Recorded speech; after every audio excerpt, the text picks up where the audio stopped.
Hey, hey, hey, what's up, guys? Welcome to the nighttime stream for Wednesday. It's Wednesday night, Thursday morning, and we're live with new One Piece OP16. So apparently I bought this. I didn't realize I bought it. New OP16. So we've got it after all. New Chainsaw Man. New Poker Zard. Close. Pokemon Box Break. Yep, that's close. So there we go. We got 4 things on the menu there on the title. I could have a funny title. Mr. Check Discord. Oh, give me a second. Da-da-da. All right, I'm responding. All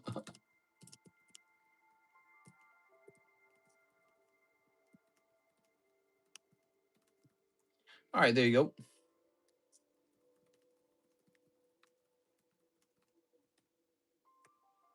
All right, there we go.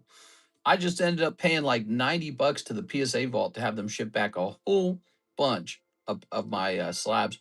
About 24 slabs are coming back. Cheap ones, small ones, ones that I thought, hey, let's just sell these up on eBay. I didn't think that I'd be paying money to bring them back, but I also didn't think we would be running out of slabs. So if I knew we were going to run out of slabs, I never would have sent them. Because at the time that I sent them, we had too many slabs. So I said, okay, let's get rid of some of these. Now we have the opposite problem. We are low on slabs. Oops. So I lose almost $100 shipping these items back to myself. Learn from me. All right. Learn from my mistakes.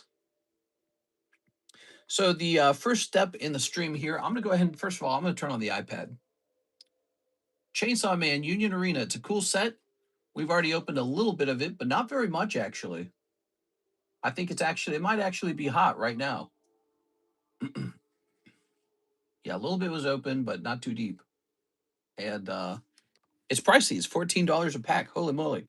We have another chainsaw set, Weiss First Edition English Chainsaw. I think that's like $15 a pack. So they're kind of similar in price. However, this Union Arena Chainsaw Man set includes the new Reze character. So that's cool. That's neat. But so let's go ahead and create a new listing for OP16. Yeah, I thought I didn't buy any. I guess I did. So crazy. OP16 in stock too? Damn. Yes. I only have the one case of it. I'm not super interested in it as a product.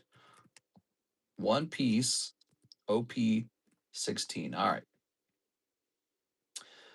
Let's see. There's going to be what? 24 packs per 24 booster packs per box. All right. So we're going to say that. And then we got to set a price on this. Let's see if we can, find a price maybe. How about this? Did we get it earlier than everyone else? Feels like it came in earlier. No. It came out did it come out last Friday? It came out last Friday. It's not early, but it's came in good time. All right. Try and find a price for this. That's good. Market's starting to correct a bit now with these poopy OP sets. Yeah, for real, man. We used to sell a lot of One Piece every night. OP16. I forget. Does One Piece release the English version at the same time? I feel like it does. All right, give me a second. Divided by 12, 24. Yeah, it is pricey. It's 6.5 per pack. I don't know. That's just what it is. Okay, let's get down here to One Piece. Japanese OP 16, 6.5. You know, we paid a lot for OP 15 too, and that set did terribly. Almost no sales. We basically still have a full case of it if you ever feel like going nuts on it. We ended up lowering the price over time. Here it is. So that one's just been a money sink. Hopefully this one isn't like that. I'm going to publish that. Let's go looking for a picture. So we're going to type in One Piece OP16 Japanese booster. And then we're going to go into tools. Let's choose advanced search. We only want file type. Wait a second. Oh, I thought this was right. PDF, KML. Weird. We want to be in images. Maybe I didn't do this right. Hold on, wait a second. Images. All right, now let's try this. Tools, advanced search. Ah, here we go. This is nice. All right, so we're gonna go with type of image. Good. Okay. Oh no, that's not it. File type. Here it is. So we're gonna go with PNG. All right. Website. Pin that. Yes, sir. We'll get it pinned in a second though. That's 200 by 200. That's pretty small. What's this one? 1,000 by 1,000. Let's try that. Oh, that's so stupid. It still wasn't a PNG. What was the point of doing the advanced search? Oh my God, dude. What is the point of doing the advanced search if it doesn't work? Let's see.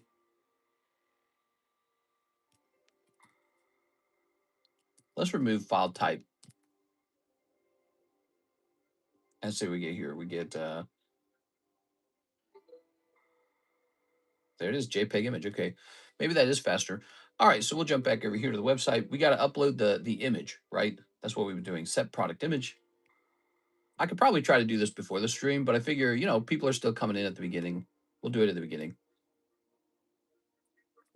I miss when the mod icon was a blue hammer. Yeah. Okay, we're going to choose set product image, and we're going to hit update. Yeah. Good. Now let's check the shop. I'm going to hit refresh. And there it is. Japanese One Piece OP16 is in. Let's go ahead and jump over here. We're going to open up the comment section, and now we're going to pin the website. It's a lot of work just to get started, huh? Welcome, guys. We're just setting up. Okay. And now we have OP16 in the menu. Good. So new sets are rolling in for the summertime. What are you guys doing this summer? Anything fun? This Charizard for sale for a cheap and affordable $5,000. Thought I'd show that off. Okay. Oh, why did it do this? Good. Did Chainshaw sell earlier? A little bit. No big hits were pulled. I'll say that because I'd like to see more of it get open. I'll take that Charizard for 3K. Nah, it's got to be 5K, man. He's more for showing off. I really don't have a big interest in selling him. But 5,000 is the cheapest buy now for this card, I think. All right, Chainsaw Man, going back down here. I think I brought this box of Paldean Fates in here to get the Paldean Fates restocked. Okay. Go find one for 3K first. Well, you know, it's a speculative card. It's a Charizard that's never really been super expensive before. But I hold a lot of them, and I'm willing to sell one at 5K. There you go. Now, if you want to know something about this Charizard, this is the blue deck. Blue deck Charizard has a Blastoise on the back, and in fact, he's more rare than the red or the green deck. He's a more rare version of the card, if you didn't know that. Snip this. Little ASMR there for you guys. We should host a genuine ASMR stream someday. I don't see it on the menu, but is the OP5 box break still live? Yes, sir. Yes, it is. $40. We didn't list it in the menu, so what you would do, you would just send in a custom order. You know the custom orders? Yeah, you would just send in a custom order. What the hell? All that for this? Damn, dude. That was stupid. Place first time order, mad boy. Here you are. Paldean Fates. Think I have to start calling you Mad Man after you place a first time order, man. Got to get out the bubbles for ASMR. I'll get out the bubble muse. I understand your pricing. It's got scarcity. You're pretty much not finding one at 3K. Ah, okay, this will be my first order. Mr. Rob Callie, we have an option in the website called custom order. It allows you to send any amount you want, and it allows you to tell me what you're buying. So that's very useful for buying things that maybe aren't listed on the website, but that you know are for sale. Ooh, look at that. Looks nice, right? Paldean Fates. Now, where's my little Paldean Fates bag? I'm going to stuff it. Yeah, take it. Take my Paldean Fates. There you go. There we go. Very good. Very good. I was looking around for more cards I could list up here for sale, but man, I am low on cards that I want to sell. All that for 6 packs. Crazy. Yeah, 6 pretty expensive packs nowadays. I'm amazed people don't get upset with the amount of packaging waste. Yeah, it's not just Pokemon, though. It's Yu-Gi-Oh! It's all of them. They all do it. It all goes into a wonderful landfill full of your hopes and dreams. All right, guys, let's organize the table a little bit, shall we? So here are the pack splits. Fossil has not had any movement. I'm open-minded to swapping it out with whatever you guys want. Ancient Origin, on the other hand, is close to ending. Okay. Here's Dialga. Here's the Javier giveaway. Here's the trade card. Ooh. The lightning card. All right. So we got all our breaks right here. Charizard's not a break. He's just a nice card. Mega breaks back there. We are, without a doubt, running out of slabs. Yes, sir. Trying to get some pricey slabs up here for people who are interested in slabaways. Let's see what the view goal is. 62 is the view bounty. Not too bad. Should be able to hit it, actually. Take a look at Tuesday. Tuesday was so weird. 91 views on Tuesday daytime stream. 62 views on Tuesday nighttime stream. So we had very good views for the daytime and then pretty poor views for the nighttime. Weird how that works. Maybe a lot of our main, customers or viewers watched the daytime and didn't feel like they needed to show up for the nighttime. Who knows? So, Mister, that non-holo Dragonite that was in a video recently, is that the only in first edition packs? I have the first edition version. Where'd he go? Give me a second here. Here he is. That's the Dragonite Error, and I have the first edition version. To put into perspective how lucky this was, there's only 5 of these, pop 5. Now, when we pulled this a very long time ago, maybe like 4 or 5 years ago, when we pulled this, initially we thought it was worth a ton because there was a guy who had one for sale on eBay for like over 100,000. He ends up taking that down though. It never sells at that price. Okay. So he was just showing off, but it was still a pretty rare card. I knew TCA Gaming wanted it because he would talk about wanting this card. So he would try to rip rocket packs trying to pull it. And I'd never seen one pulled before. Anyways, we pull one, and wouldn't you know it, it's also a 10. That's just so difficult to get that. It's actually so rare that we pulled one of these, and it was also a 10. It's just incredibly lucky. And then it goes to Von Doom. He's the gentleman who pulled it. And about a year or two later, he sells it to me. Oh, yeah. So he must have sold it to me on 10/22. So he sells it to me on 10/22 for just a cheap and affordable $16,000.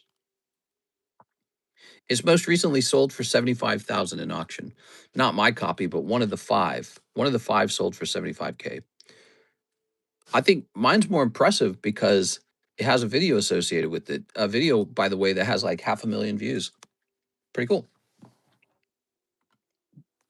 Von Dumb, more like it. Yeah, I mean, he wanted to buy a house too at the time, and the price I paid for it seemed like a lot at the time. It was 2022. There was no clear proof that it was an extremely expensive card. And at the time, one of my theories was that more of them would be found. So I actually was the one who made the offer. I said, well, I'll do 16 if you want. And that was a lot of money. That came right out of our down payment for our home that we were saving up.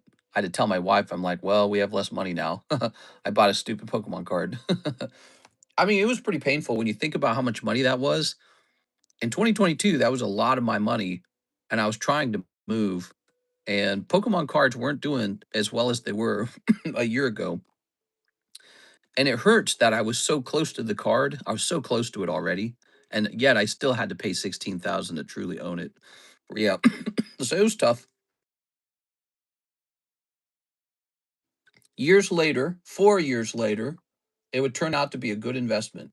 And part of the reason it was such a good investment is because no more than were pulled. What do you know? No more 10s were pulled. So my theory that more of them would be found turned out to be false. And rocket booster boxes are so rare and so expensive now, the odds of finding another one are quite low. So the true population on it could be 6, it could be 7. That card's never going to pass probably even pop 10. Just it's never going to happen. In my opinion, it's never going to pass pop 10. Truly a very fascinating card. All right, let's get started. So we have Mr. Athim, 6 of the Spirit Forge Rift. You got it. Spirit Forge Rift. That's back here, I think, right? Yeah. Give me a moment. I got to reach for it. Kind of tipped over. All right. So what do we got going on up here? It'll happen once people come off their sealed boxes. Oops. What's the incentive to do that now? We don't even know how many boxes are left. You're explaining the real life gambler's addiction habits. Listen, man, I'm not shy about enjoying Pokemon cards. Ready? I think poker is cool. The ace of spades is cool. And luck is pretty cool. Some people can enjoy gambling and not going bankrupt. The problem is a certain percentage of people can't control themselves and they ruin it for everyone else. So it's like alcohol. Lots of people just have some alcohol. It doesn't play a big role in their life. It's just something they did a couple times at a party. The end. Some people become full-blown alcoholics. So should alcohol be banned because a percentage of people are alcoholics? It's an interesting question. Here's switcheroo. You ever heard of a malaria called Bayrob? No. Mister should just buy gold chains, gold bracelets, and yara yara funk. Oh yeah. I'm gonna get my gold chain. You know, I thought about doing that. I thought about buying a 100% pure gold chain, real expensive. And then I said, that would be really stupid. I thought it would be a cool piece of jewelry to own that could make me look Rico Suave. And then at the same time, if the price of gold goes up, so does the value of my necklace. So I was like, okay, so it's like an article of clothing that can truly appreciate in value. Here's Ezreal, Emperor of the Sands. It's interesting. Ultimately, though, I thought, man, how nerdy would that be? Some dude collecting Pokemon cards with a gold chain. God, it doesn't get any more corny than that. There we go. Yo, yo, yo, what up? Check out my Jigglypuff. There we go. Mr. Thim. Here we are. You need a grill. Diamonds shining like radiant Charizards. That's right. Rob a jewelry store and tell them, make me a grill.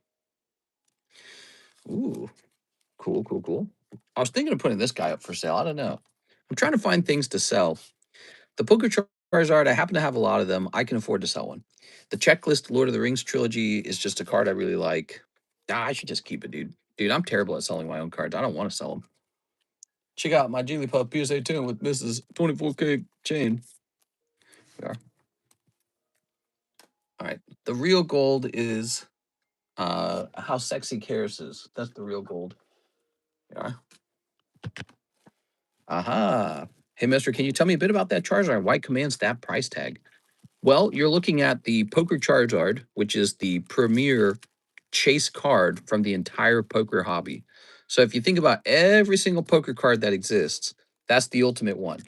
There isn't a better card than that one. Here, he comes from the original 4 decks.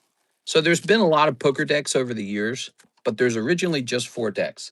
Red, green, and then they released blue, yellow. So this is a blue, yellow one. See Blastoise on the back. And if you want a blue, yellow deck off the internet now, I think they cost like $2,000.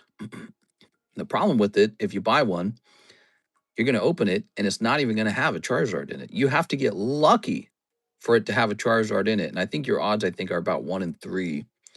So in theory, you might have to buy 3 decks to get 1 Zard. And then after that, he has to grade 10. They don't all grade 10. Many of them are off center, have gray dots or print lines on them.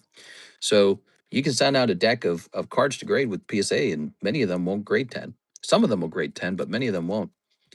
And yeah, so this one's very lucky. He jumped through all the hoops and turned into a 10. First, you had to get lucky on the deck, then you had to get lucky when he graded. So there's one graded with PSA, and he's just available for 5K. I don't know if anyone will buy him. The cheapest buy it now for the same card on eBay is like 5K. Here's South Park. I think the only poker Charizards are 5K. If that's not true, if there's one that's cheaper, I'll lower mine.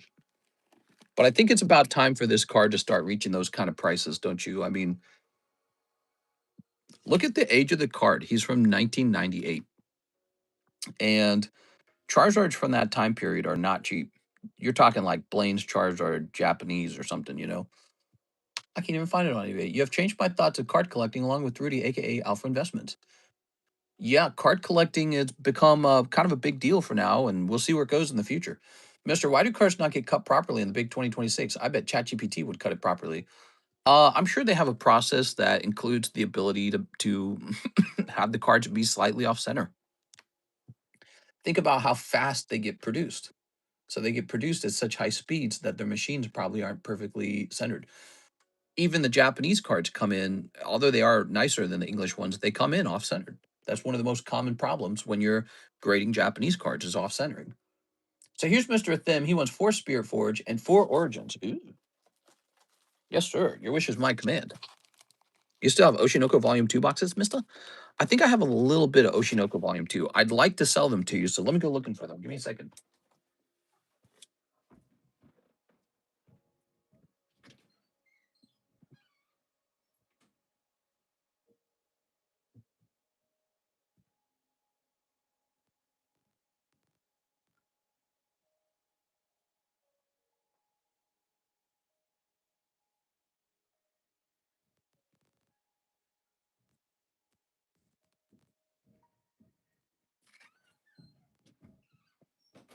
All right, so this is my very last box of Oshinoko. I don't know if this is Oshinoko 2. I think it's Oshinoko 1. I would love to sell that.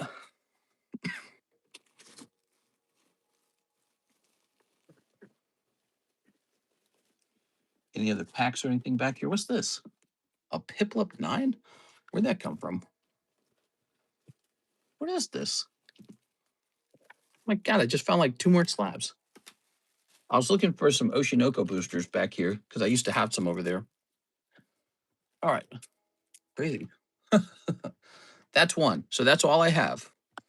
I have no more Oshinoko 2. We used to have a box of that, and then I think I slowly sold them all in the jumbo pack break. 4 Origin, 4 Spirit Forge. 1, 2, 3. And a 4. Boop.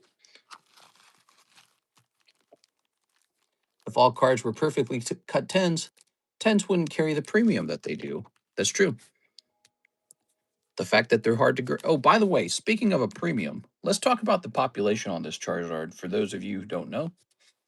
So I'm going to scan it. Okay.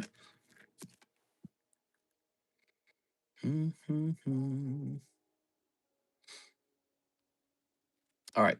So this Charizard is population 18. There you go. Now you know how rare he is. Quite rare. I'll pull the charger out there. So 18. That means he can legally consent. All right. Pop 18 is actually crazy. That's what I'm saying. That's what I'm saying. Blue deck and yellow deck will have the lowest pop. So there's only 18 blue deck Zards, graded 10. And even with all the decks I have saved, if you opened all of them, probably only like 3 more to add to the population. Because I have a big chunk of blue deck sealed decks. But once you open all of them, which I'm not going to, I'm going to keep them sealed. But if you were to open all of them, they wouldn't all contain a Charizard. And then they also wouldn't all grade 10. Only some of them would grade 10. Here we are. That's what would actually happen. So if I opened all my blue decks, Best case scenario, maybe the pop goes up by 3. So it would come out to 21 Charizards. So you're looking at an actually rare card from 1998. And I think he's, in my opinion, a little underpriced at 5,000. But that's my opinion. That doesn't mean if you turn around and put him in auction on eBay, he would go for 5K. It's a card that, you know, I think it's just this card from a card set that's been largely ignored all these years. And you see prices rising on the poker cards over time, especially now that there's almost none left to grade. You almost can't get them anymore. And I'm sitting on a big, big, big stockpile of them, but I'm not grading any more of those Charizards. I'm not opening any more of the sealed decks. You know, one of the things I'm doing, I'm just grading some of my leftovers, and I'm grading cards that were used. Sometimes I will grade a used deck, even though I know many of them will fail to grade 10. Hey, mister, can you tell us the value of those cards to the left, the league ones? These cards right here? We are. I don't know. Red deck pop 41, green pop 44 to show the rarity off of the blue deck. Yeah, exactly. So I always say that. I say it's weird that people don't talk more about how blue and yellow deck are more rare. Wow, that looks expensive.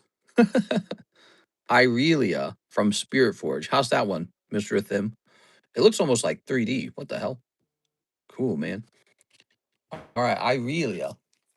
Yeah, so red deck, green deck, pop 41 and 44, which, by the way, once again, exceptionally rare for a 1996 Charizard. And then those are 1998, pop 18, and yellow deck's probably something similar to that. There you go. Ooh, Orn. There we go. That's 400 in a PSA 10. Nice. All right, doing good. I don't understand League of Legends. I just know this set has been smoking hot. I can't keep it stocked. It sells out faster than I can restock it. Ooh, Mommy Irelia. Ooh, yeah. Ooh, baby. Set Brawler and Irelia. Irelia is on the cover art for Spirit Forge. Is she really? Cool, man. All right, so that's for you, Mr. Hathim. Nice. Yeah, huh? LOL is such a good sell. It's been doing well. I didn't know what to expect. I never played it. Karis did play it when she was younger. Karis played a lot, apparently. She played a lot of League, like a nerd. Okay. Nice, Mr. Hoodfin. That's right, Mr. Hoodwinkle. Okay. Thank you, Mr. Hathim, for keeping us busy. Who's next? Who wants to go deep? Who wants to get lucky? You've been chosen. You're the chosen one now. Yellow is pop 20. There you go. So blue is actually the lowest pop of all of them. That's strange. You'd think yellow's a lower pop, but actually I might have contributed to the yellow pop because I actually created a lot of yellow pop Charizards. You seem like you played more the game Bully. No, I never played that one either, actually. I don't like games that aren't multiplayer because you can't really bully anybody in a single player game. Here's Rob. Hey, what's up, Rob? Robbie O. So 40 for the OP5 box break. Oh, look at this. Very good, Rob. Oops. Rob E. O. All right. So this is your card that says that you bought a custom booster pack in the box break for the One Piece box. We're going to put you in here with everyone else. See, it says OP box. Let's count up the number of spots. 1, 2, 3, 4, 5, 6, 7, 8, 9, 10, 11. We're at 11. We're officially 1/3 done. We are 1/3 done. Now, we started this box break a while ago. It's still going. It's a big old 41 and 32. Your odds are pretty bad, actually, Rob. You're allowed to buy a second spot or a third spot or as many as you want. Just keep in mind, if you miss, you're going to feel it in your wallet. Okay, so you can lose $80 in the blink of an eye in one of these breaks. One person, everyone's going to get a card out of their booster pack, but one person is also going to pull this booster box. That's what's going to happen. So one lucky dog gets the whole thing for 40. Even if you don't like One Piece, it's a chunk of cash. That's what it is. This particular box is so valuable. And it came out of a sealed case, by the way, a sealed case. It's freshly been opened. One box got opened completely, no manga. So no manga's been pulled, and it's a completely fresh sealed box case, I mean. And then this is a fresh box from that case. Good stuff. Very good stuff. Now, Rob, do you know how to look up when it's done? You need to be able to see when it's done, okay? So where we posted, I don't make announcements or anything when breaks are going off, although that one's a pretty big one, but it's in this channel in our Discord server called Breaks History. So there it is. So if we go over here to Breaks History, you can see the previous breaks. All right. There you have it. So the Breaks History channel. Good. Throw that away. It's a single player game, Mister. Mister's saying real life is a multiplayer game. If you really want to bully somebody, you got to bully a real person. You got to say, hey, hey, little bitch. Like that. That's how it works. Alejandro Martinez, what's up, man? 4 packs of the Chinese Gem 3. Yes, sir. Yes, sir. Your wish is my command. I'll do anything you say. Thanks, sir. No problem, man. 2, 3, 4. There you go. He bought into the OP box break. You now have a chance to pull that 1 in 32 odds. You might take the whole box for $40. How fun is that? Okay. Can those boxes be graded? But yeah, the Discord. No, I don't think anyone grades booster boxes yet, but probably eventually. So maybe one day. Ready? I know there is one company that will do a CT scan on your box, and then they'll give you like a certification that it's authentic. So that's the closest thing we have so far. I think that company should CT scan it and then encapsulate it too. That's what needs to happen. They need to CT scan it and then encapsulate it. We'll have our first CT scan boxes, and they don't need to be they don't need to be graded. They just need to say authentic on them. I think that's such a big deal. Here's me out. People care so much about that. Hey, what's up, Mr. CS Man? How's it going, Mr. CS Man? I got a new pricey card for you, CS Man. Zard 5000. It's Alejandro. So with an AL. I can do a green deck one if you prefer green deck, guys. So I have plenty of the green decks as well. Ah. I see. Yeah, he's pricey as hell, though. There we go. All right. Okay. Thank you, Mr. Alejandro. What's this? Mark J. Valerin's here. What's up, Mark? All right. It's Mark the Generous. He says, no hollows for 1 box of Pokemon Japanese Abyss Eye. Yes, sir. Yes, sir. Yes, sir. All right. How'd you come up with the price? It's pretty uncomplicated. The same way I always do. I just looked up cheapest buy it now on eBay. All right. Here we are. Okay. All right. He used to be cheaper. I think it's going to be one of those things where there's not that many of them available for sale anyways. And people over time are going to realize, why didn't I buy one of those sooner? I think that's going to kind of play out eventually. There it is. There's one for sale on eBay. Is there? You can go looking for it. I thought I saw one on eBay for 5K. All right. Of course, if you buy it on eBay, you got to pay taxes on eBay. I pay the taxes if you buy it from me. So you save like 9% with me, or 8%, or whatever you pay wherever you live. Some places sales taxes are higher or lower. I can't see any listed. Oh. Poker cards are so underrated. They grade 4K movies, but no booster boxes. That's silly. Snip of that. Scooby-doo-ba-doo-bee. Scooby-doo-doo-doo-bee. I love this song that's playing, but you can't hear it, can you? Oops. All right, this is all for you. It was all for you. That's a quote from the scary movie Damien. All right. What price did you find, Isaac? All right, so we got a Code one,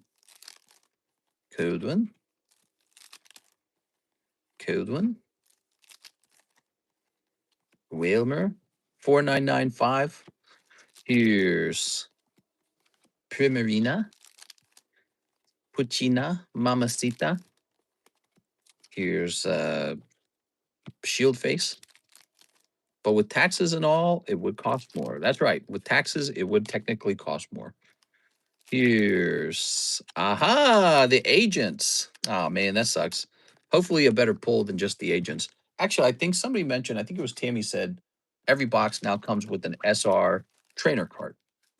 Which I guess if you think about it, if it's a now, I mean, I don't know. Maybe there'll be a trainer card like a Misty trainer card that actually has value. Cold. Mr. Mark, he says his name, Mr. Mark. Ooh, all right. You definitely got a cold box here, Mark. I'm sorry, man. I'm sorry, baby. Klarna says I can finance it for 239 months. You don't need Klarna. We got TCC slab away. All right. Here's Excelsior. Here's the lamp, the genie of the lamp. All right. Code. Code. Code. Aha. Prismarina. Boop.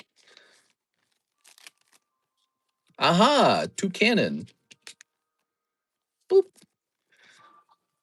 I keeps that locked current price. You know what's nice about it when you do slab away is I'm not a real financial institution, so I can't hurt your credit score. I'm not going to send a debt collector after you. It's just a different thing, you know. It's not like you have a true debt hanging over your head. It's more like you're going to pay this off, bro. Although you shouldn't use that to like try to take advantage of it or anything. Like we get people who do lose their cards if they don't pay them down. Um, but yeah, it's in my opinion, it's a nicer thing than doing like a credit or a pay over time credit style setup with another company, right? That's been the thing, the whole layaway thing. I don't know how I got so I don't know, like I've been really good, man. First I realized rip and ships were going to be the future, and then the whole slab away system, that has been a big deal. Pay over time has been a big deal for financial companies, and I was ahead of the ball on that one too, man. I don't know if that's ahead of the curve, ahead of the trend, because I started that up on my own. It was my own idea. And, you know, PayPal calls me and is like, hey, you need to recommend our PayPal program where people pay down stuff over time. I'm like, I don't need you guys. I already do it. So I have figured that out before them and probably saved a lot of people a lot of money. Yeah, all right, what we got? I know I helped some people obtain some exceptionally rare cards that way. Joey Albrecht made a lot of money off of that. You know who else made a lot of money? NHCC got my Prime Gengar in a break, and that's like a $20,000 card now.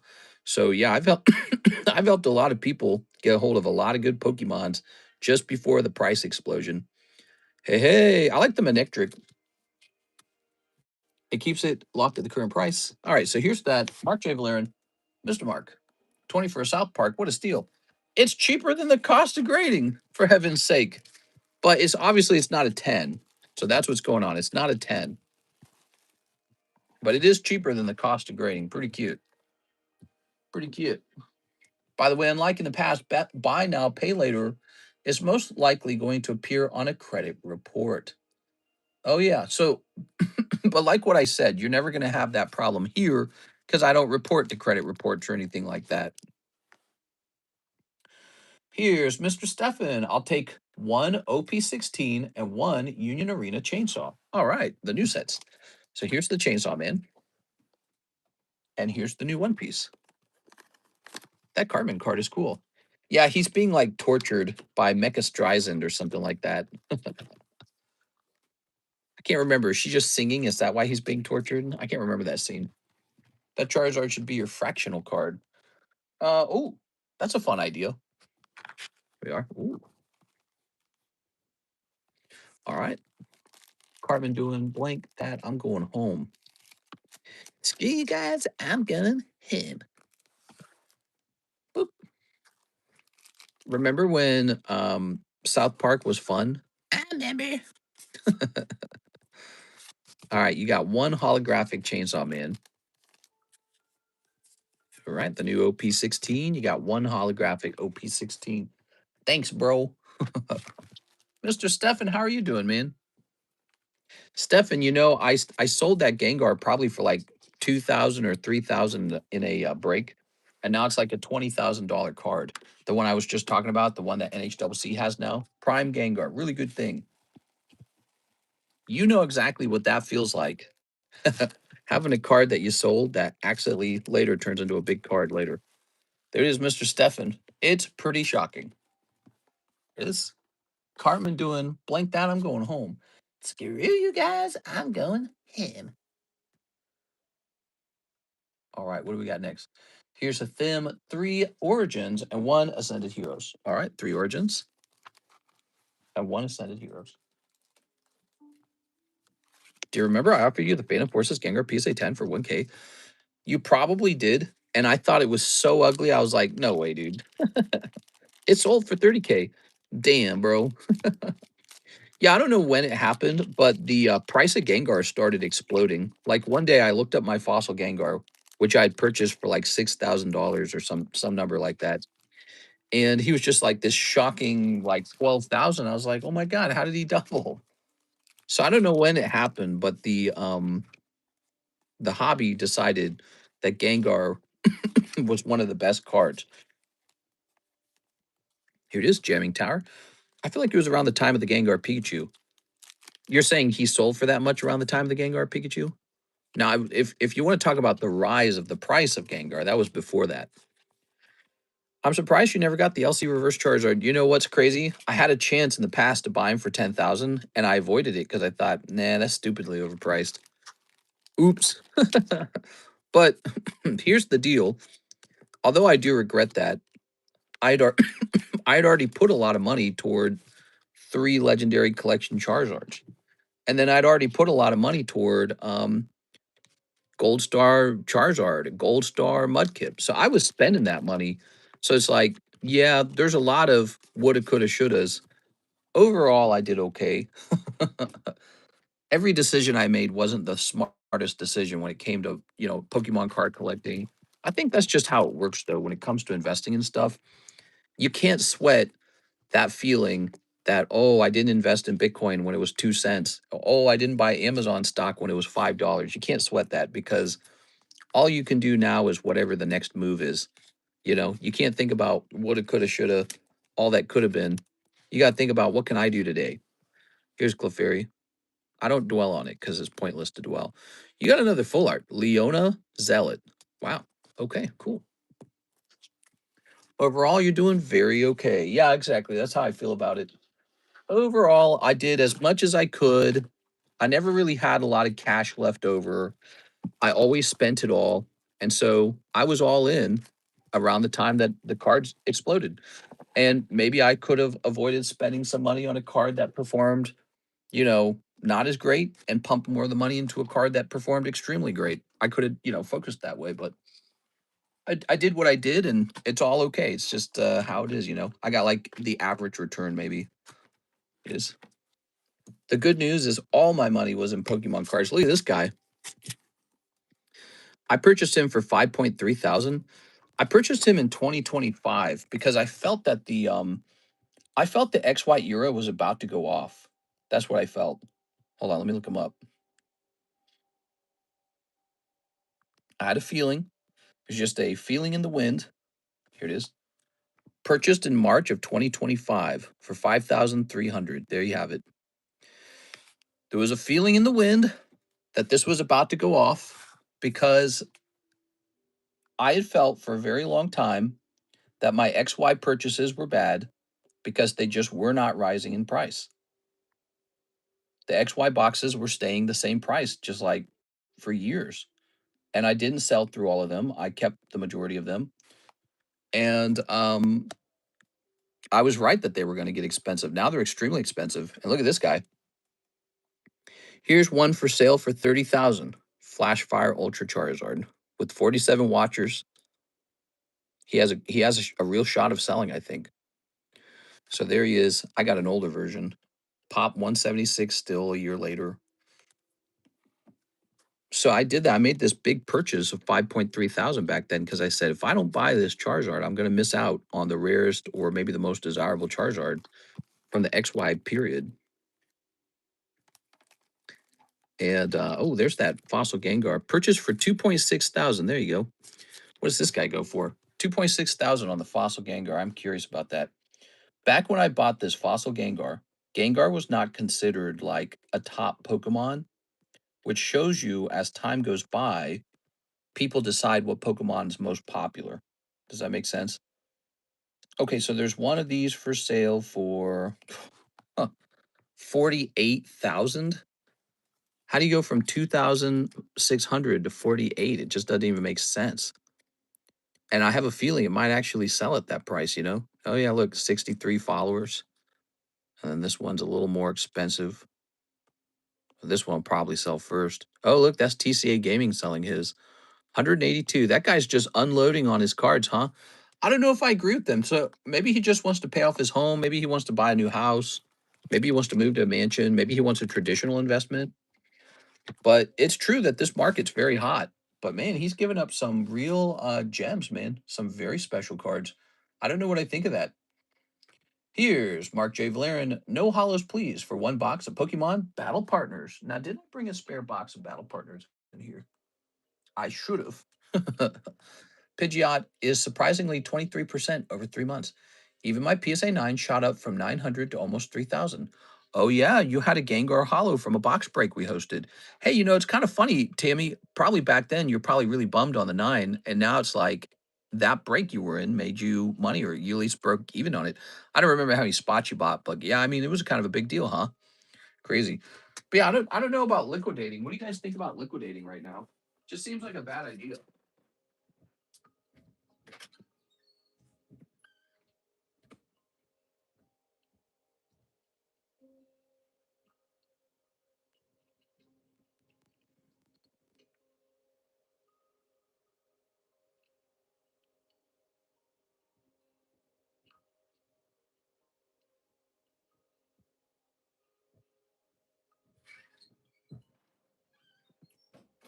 One thing I've learned about markets is markets like to prove you wrong. They like to go, surprise.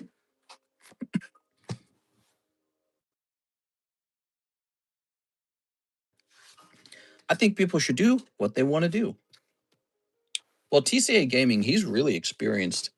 He's seen cards reach unbelievable prices, and he's seen them crash too.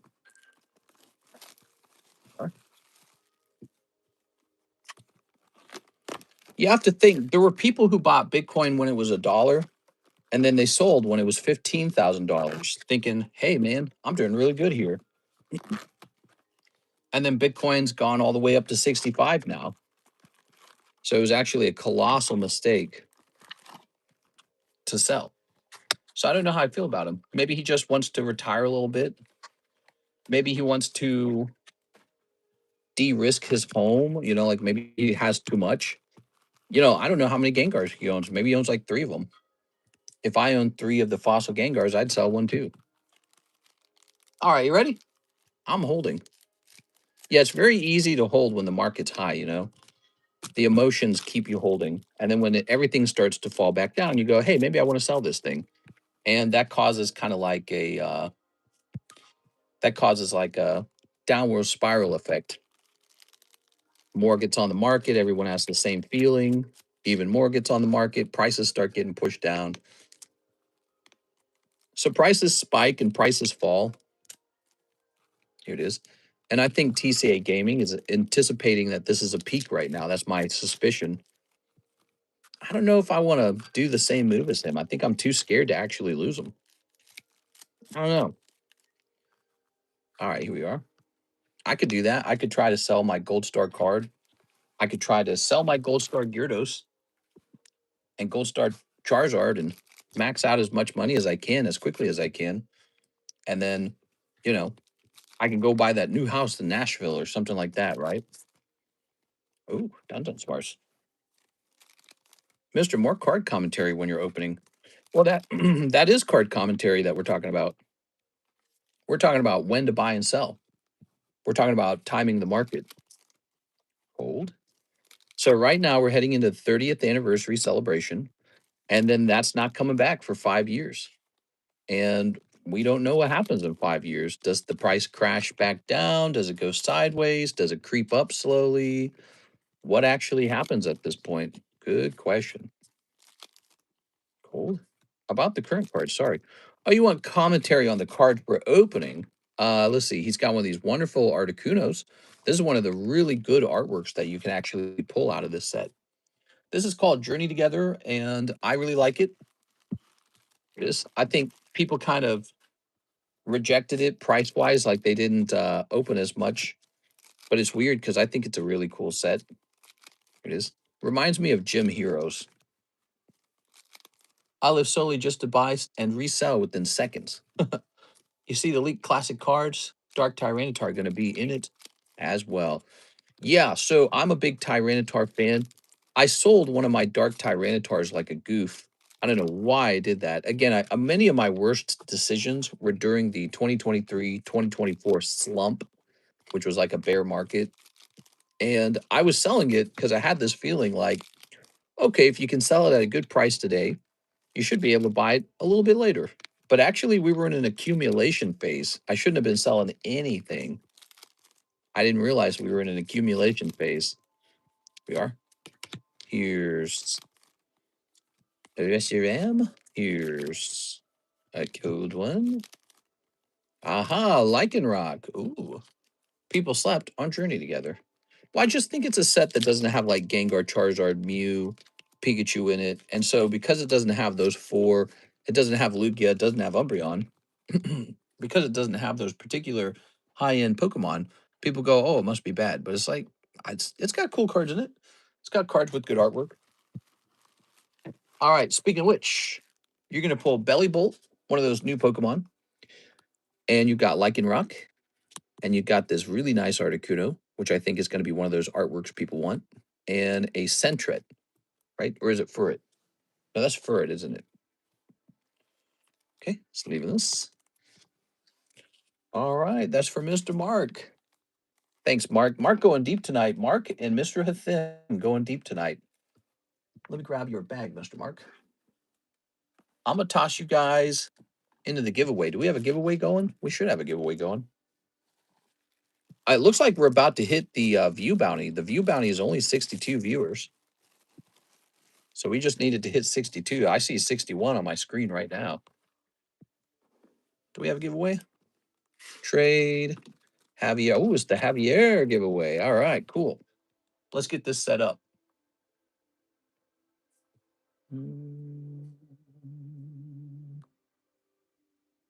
All right, that's set up. And we have 59 viewers, so it's not active yet. But let's put Mr. Hathim and let's put Mr. Mark on here. Mark and Hathim. Thanks, guys. Hey, what's up, collector? We are one of us. One of us. Let's see. Now we must do the ritualistic snipping of the Pokemon card. Today's victim shall be Among Us. All right. We have sacrificed the Among Us to the Poke Gods. Poke Gods, we present to you the sacrificial lamb. So now that we've done that, our RNG should have improved. Oh, there we go. We hit the view bounty. All right, this is active. Cool. So let me hit activate. Type in Javier to get into the giveaway. It's a lovely 151 Gyarados. There you go. Good. While we're talking about that, let's show off the fact that we have this new Chainsaw Man set and a new One Piece set. Here it is. The One Piece set just came in. It's $6.50 per pack. Put this over here, perhaps. Javier. To look at Chaos Rising, cool. Chainsaw Man. We like to put the new sets in here. Booty Dust, Booty Butt Dust. Now, where's my stickers? Chilling Rain also just made it onto the website. It's pretty affordable at $17, considering how old it is. I mean, it's quite old. So I felt personally that that was underpriced. Maybe I ought to go buy a couple more of those Moltresses. Those are great cards. I remember when that set came out, people were going nuts for that. The Blaziken's cool too. The Blaziken VMAX, although that one's probably appropriately priced. Bill, you're just a bill. Oh, I'm just a bill, and I'm sitting here on Capitol Hill. All right, Javier's going over here. Charizard's going over here. There's the Ancient Origins pack.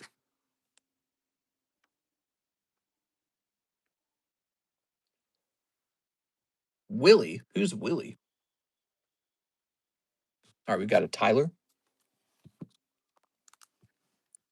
Tyler.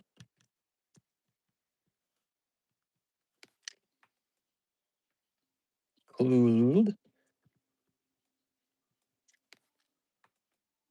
Ryan Shapiro.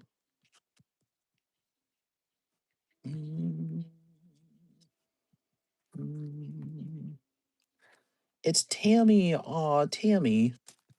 Look who made it in. Sweet little Tammy. Sweet little Tam. Here's Hathim again. Hathim. AOG. And 19 and 20. All right. CC collects Andy Man. I don't ever write out the last two because I'm too lazy. Landing on 5. Who got 5? Made it in like 3 times. Clue Ould. Wow, look at you, Clue Ould.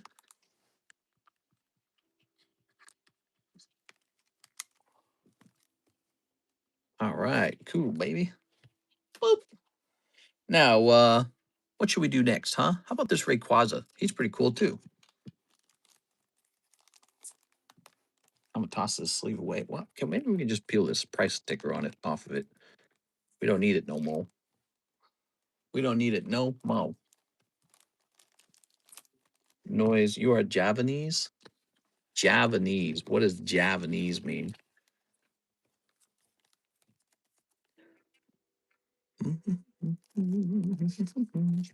Any Jurassic Park yet? No Jurassic Park yet.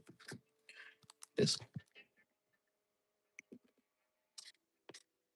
2, 3. Keyword TCC. Silence! Where are the royal spankers? This man has spoken out of turn. All right. I should be wearing a hat when I stream. What kind of hat do you guys want me to buy? You guys tell me the hat and I'll get it. Could be a top hat. I think that'd be funny. Top hat and a monocle. I was first. First one, right? Yeah.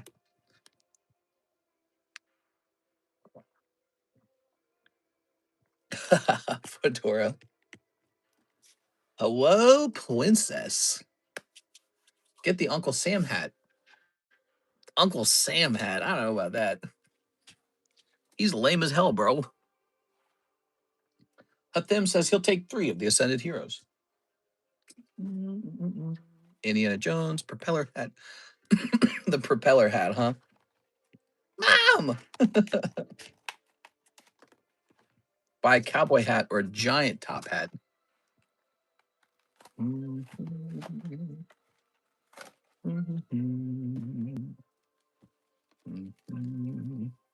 going to buy a Batman mask. That's what I'm going to do. And then when I'm opening packs, I'll be like, what do you want to open? I'll use the Batmarang on your cards. Like the mayor's hat, super tall. Boop. Do, do, do, do, do. Oh.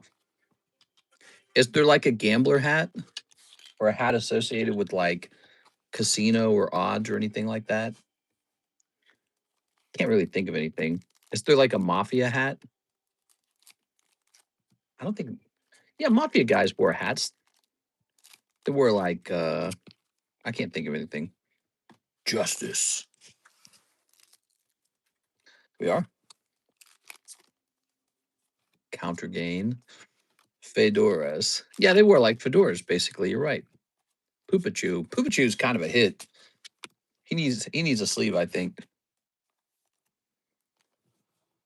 How do you feel when you're making big purchases of cards to invest in, let's say 8K or higher? How do you make sure you know you can buy the card without having to worry about money? Just be rich. Just be rich and then you won't have to worry about it. Duh. Well, sometimes I did make purchases that were kind of nerve-wracking. And when I made those purchases, I said, this is pretty weird. You know what I mean? I bought like I started buying cards at like the $20,000 range. I bought $20,000 Gold Star Charizard some time ago. And when I paid that much money for a single Pokemon card, I was like, this isn't normal. I was like, this is some weird ass stuff. I knew that there were cards that sold for that much, right? But it was like other people did that. I didn't do it. So to be one of the people doing it, I was like, I don't know. Hope this goes the right way because that's a lot of money. I mean, imagine that the Charizard goes from 20,000 to 15,000. That's very possible. And then instead of having it invested in the stock market doing good stuff, I would have had it in Pokemon cards losing a bunch of money. That actually did happen to me. That did happen. I'll show you what card did that to me. So there was a card that lost me a lot of money. Not anymore. This card right here. So this was purchased on 8/21. Notice it says 2021. Pokemon peaked in 11/21. So I bought this back in the peak. And this card fell down in price to just 15,000 at some point. And I was like, man, I'm stupid. I paid 21,000. The guy who sold it to me basically robbed me. So I felt really stupid buying this card. Now he's like $100,000. So guess it wasn't that bad of a choice after all. Luckily, I did not panic and sell it, which I could have done that.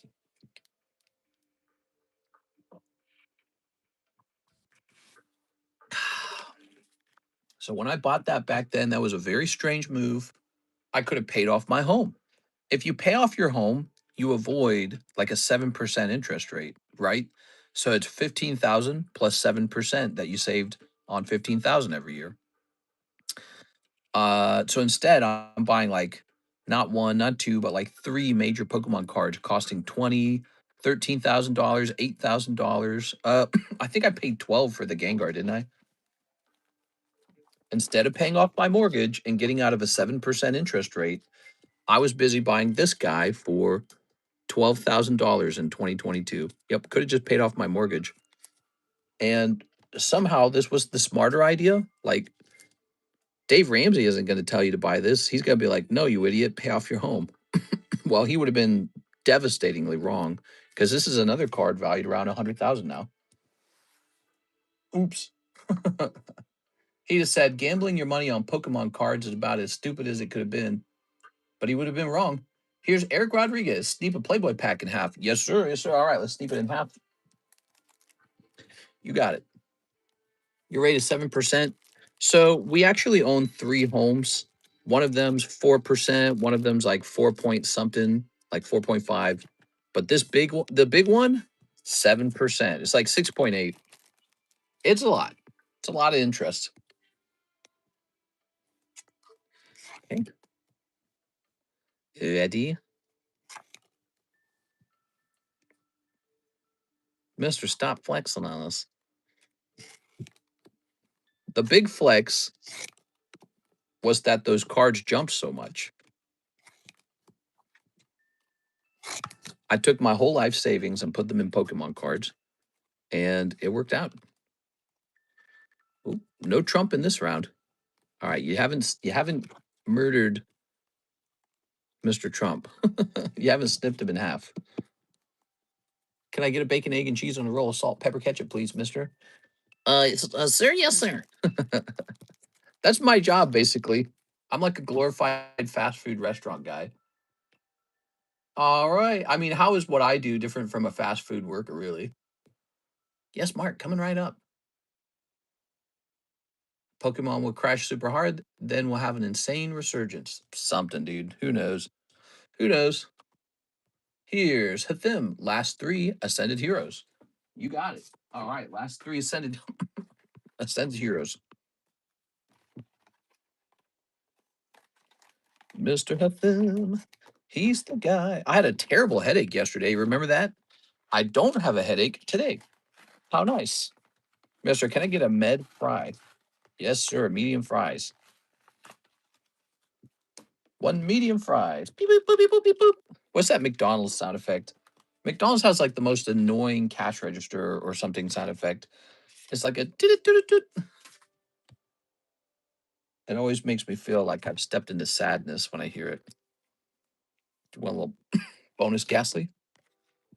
Mister, you got 67 viewers. 67, 67. He said the thing. You know what I did all day besides going for a healthy walk in the park? I listened to like an hour and a half of body cam footage from that bricks and minifig story. Somebody leaked all the all the redacted footage from the cops. It is. Somebody leaked all of the redacted footage. And so I went off and watched all that. Ooh, Rayquaza.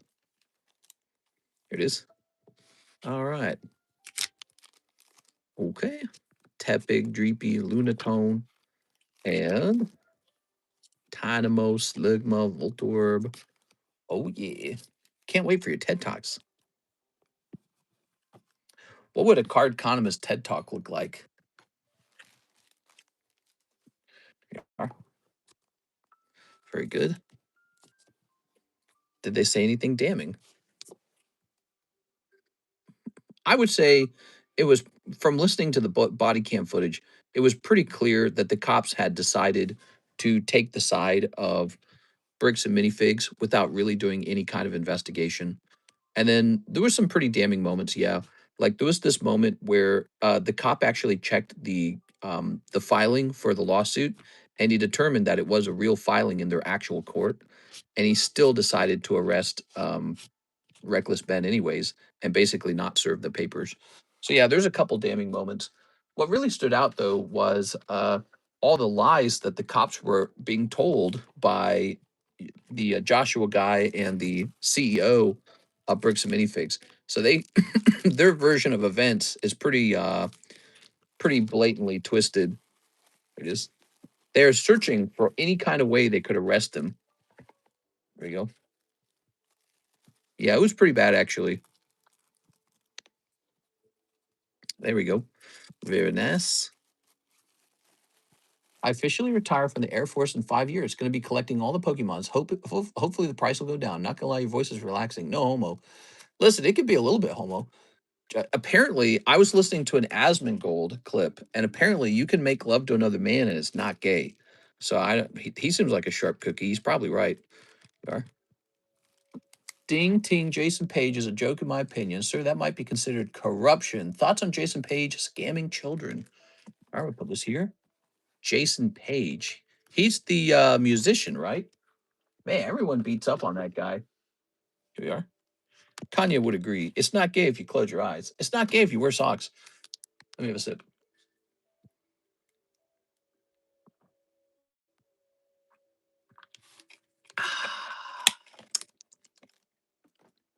Delicious. So, Hathim is done. He's the big buyer tonight. Mr. Hathim, thank you so much.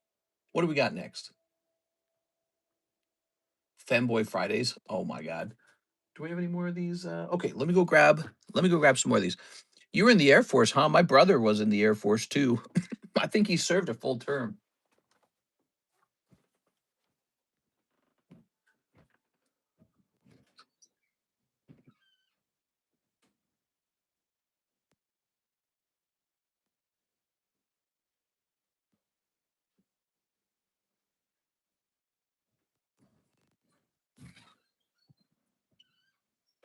You know, sadly, I don't really make much money from Ascended, despite their price.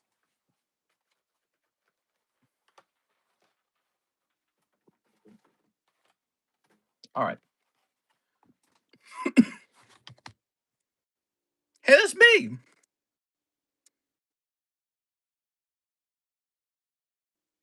Sorry, I needed to let out a little cough there. All right. You got to see my hairy chest. Can't be looking at all that. Descended zeros. I recently got put on Adderall, and it's game changing. Tossing this. The glass cam. You guys are funny. All right, let me put this up here. What kind of packs with the flip camera around button is right next to the mute button. I have Mister as a waifu pillow next to my Miku pillow. Uh, you, waiter, we'd like a glass of your finest red. Me and Mikasa would like a booth, please. All right, there you go. These nuts will descend on your chin. What? We are. I haven't shaved in a while. I need to shave my face fuzz off. We are. There we go. Karis likes it when I'm shaved. She doesn't like the face hair. If we kiss and I have all my facial hair, she's like, it's stabbing me. We are. All right. What does she know? Here's Mega Frostlass. Jason Page trades kids their 100 to 500 cards for a poopy autograph on fake cards that sell for nothing. That sounds pretty rough. I can't wait to buy 30th anniversary UPCs for 3 MSRP. Here's Forest of Vitality, Togekiss. Also, you asked last time I was here for what kind of vintage I like. I like the vintage packs with reverse hollows. So no WotC, more EX Era. Okay, so like EX Era is pretty good. However, nowadays, EX Era costs like a gazillion dollars. Man, I'm sorry, Hatham. That's a tough round on these. Here we are. No luck, man. I tossed in this Charmander, though, okay? So you're going to pick up the Charmander, you picked up the Ghastly. Let's grab these. Hey, mister, for that game you're working on, you should make Harry Dresden as one of the bosses and make it Jet 2 Holiday, the final boss, because nothing can beat it. You know, Karis and I haven't worked on that in a little while. I guess we got burnt out. It's not surprising, though, is it? You know, we already have full-time jobs. But we made a lot of progress. Like, I was making some music, and she was making, yeah, put this up here. She was doing a lot of the computer side stuff. Yeah. Sarah, are you a coder? Are you asking me if I'm a coder? I was. I originally went to school for, well, actually I didn't graduate till I was like 28 cuz when I was younger I ran away from home. And then what I did was I went to the community college and eventually finished a 2-year business degree. And then I was working for Coca-Cola and making kind of decent money at the time. But I decided after reading a lot of books to go back to like a 4-year university and get a real challenging degree. So I ended up pursuing a computer science degree, bachelor's of science. You know, there's a lot of computer science type degrees, but I went for the full software degree. And not the full software, the full engineering degree. So anyways, it was really tough. There was a lot of math classes. There was a lot of physics and all the, sciences and all that. There was a lot of physics. And then when it was all done, I got one computer science job right out of school. And then I became a YouTuber. Once YouTube started paying good money, I never went back. So your degree is a scam. Claude will do everything for you now. Yeah, Karis is pretty familiar with how effective the AIs are with figuring out code. Nothing beats a Jet 2 holiday. And right now, you can save 50 pounds per person. That's 200 pounds for a family of 4. Mister was a late bloomer. What? All right, what do we got next? Here's Mr. Hathim. Last try. 3 more ascended. All right, you got it, man. Your degree. Oh, okay, let me grab this. Who knows what the future of technology degrees looks like? I think most technology degrees will be designed to work alongside AI because it's basically going to be all AI all day from now on. Let me get my AI to check my AI and make sure it's coding right. Yeah. 1, 2, and 3. It's not over for computer science jobs. Even though AI's gotten very smart, there still needs to be people who fundamentally understand why it does what it does to continue to evolve it and grow it. So it's not over. I would say probably though you're not going to need as many computer scientists. So that job, the pay is going to go down further and further. And what's going to happen is fewer people will apply for that degree, and only the people who really, really, really love computer science are going to apply for it at that point. So it's not a job that's going away. I just think that the demand for it's going to go down. Here we are, Mr. Them. Only healthcare and maintenance are safe once AI gets to a certain point. Yeah, who knows what's safe? Scary. People who think AI will make computer science extinct, just not understanding the fundamental technology. Yeah, I mean, AI is clever in some ways, but it's not truly sentient or anything yet. So, got to keep working on it, actually. All right, this was his last round. Come on, what we got? Oh, Mega Dragonite. Well worth this last round. All right. Mega Dragonite is good. Okay. Good. Yeah, it's never going to go away. Plus, just having people in your country who can like code and basically hack or do like defense, it's going to always be important. It's going to always be important, you know, because countries are going to get a hold of AI and try to hack each other. So it's just going to get more and more intense as time goes by. There we go. Basically, it's going to become BioWare Mass Effect. All right, what we got here? We got a little Diglett. We got a Rayquaza. He's the new giveaway. Ooh, we got this Cardos Bandai starters. We've got this Luffy, King Luffy. Kylo Ren, very cute. And Squirtle 9, wow. You know, Squirtle 9 ought to just go right up in here. He's so good. 1, 2, 3, 4, 5, 6. That's a solid pull. Okay. He doesn't have a chance at a 10, does he? No, I would say not. Slightly off center. So this is say 007. He's 007 base set Squirtle. Japanese. 150. All right. If you don't get out there and get bleeping, you're never going to get blorping. You know what I'm saying? Okay. OG 007. Yeah, a lot of jobs are going away. Luckily, my job as a certified sex therapist isn't going anywhere because you can't have a robot doing sex therapy, you know? All right. You tell me what your troubles are in bed and I'll get it fixed for you. I found that I really enjoyed coding when I tried it. Nice. All right, so here's a big Mr. CSman. He says two things: PSA 4 Cardos checklist, pricey slabs channel, and then $100 to slab away. Picture please for the slab. Let's take a look at that. I have to warn you, Mr. CSman, all the slabs in the pricey slabs channel are out of date, and so when they go off to sell, we're going to look at them. Okay, just give you a quick warning. All right, but it's a PSA 4. I highly doubt its price has changed at all. I had to tell another guy that. All the slabs in the Price of Slabs channel are out of date, guys. I leave it up there so you guys know what we have. Because they're all over a month old. Let's go find it. If it's even there. Let's see if it's even there. Okay. Blech. The checklist one. Oh, the one that already got taken?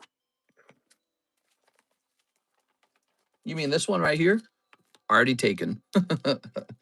Somebody already got it.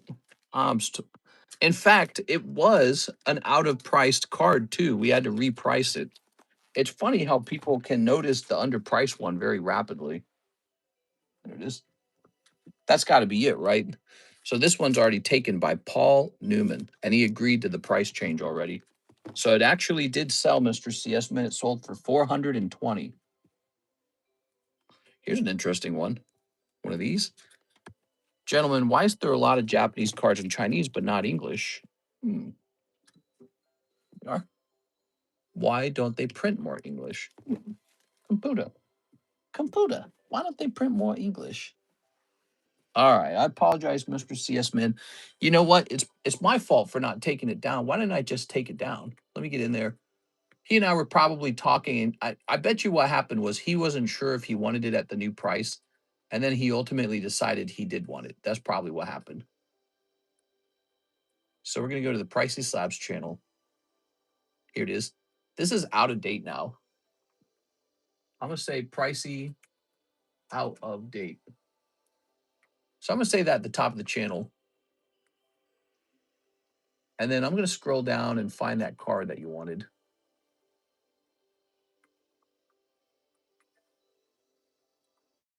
This should have been marked sold. Checklist sold. All right. Is he here? Mister, read my message right above.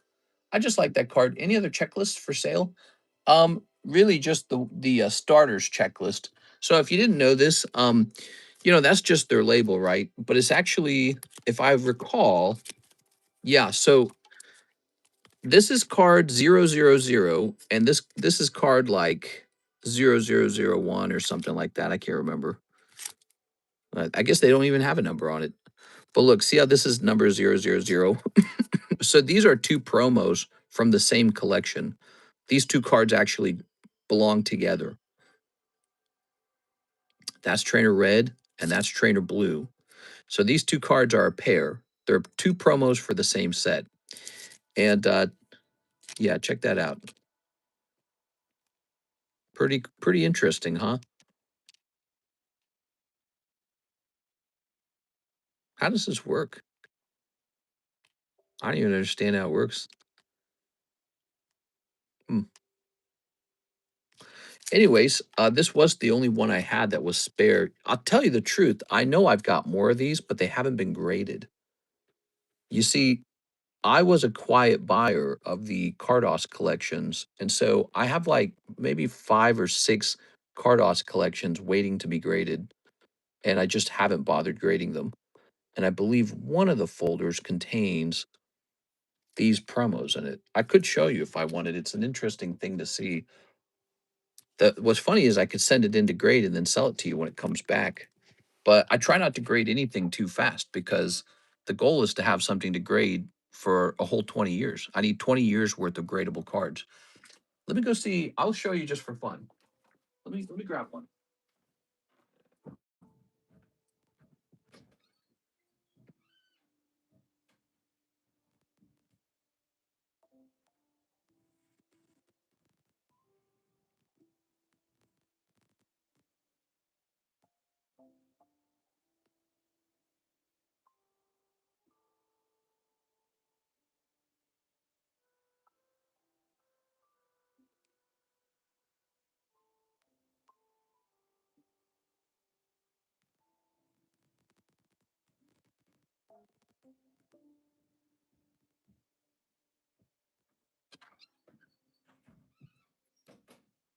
All right. So I don't know how many of these I own, but I think I have about 6 of them.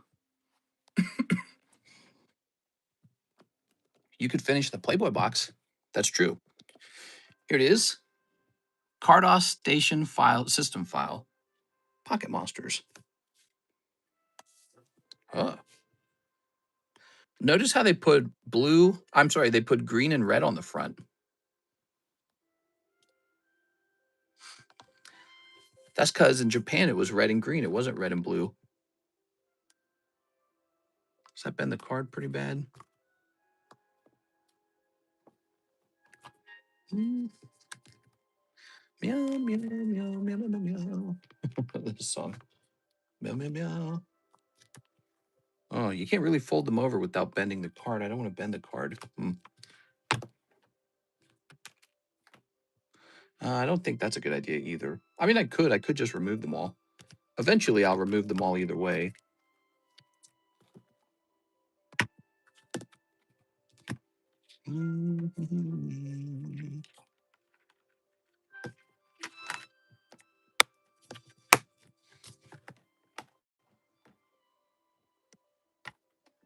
Just toss this over here for now.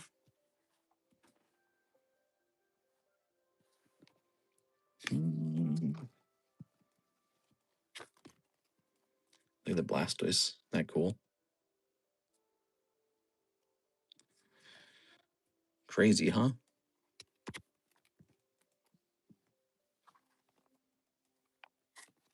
I would travel across the land. Ooh, there's the Pikachu from the set. I never bought one. I should have bought one, huh? We used to sell these individually in a random pull box, and that used to be a very popular box.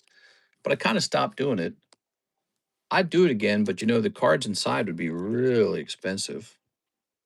What should I buy then? You know, you ask that question a lot, and I feel like that's not the question you're really asking. I mean, there's a lot of cards on the menu, so you could just buy anything you want, anything you think looks cool.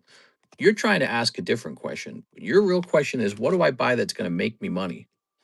And you know, CS men, if people only knew the answer to that, they'd all just rush off and buy that thing. You know, ooh, look at that. Oh yeah, I have a couple of those Gengars. He's all scratched up. Yeah, your question is more like, what can I buy that's going to make me money? Here it is. That's what you really mean when you ask that question. Ooh.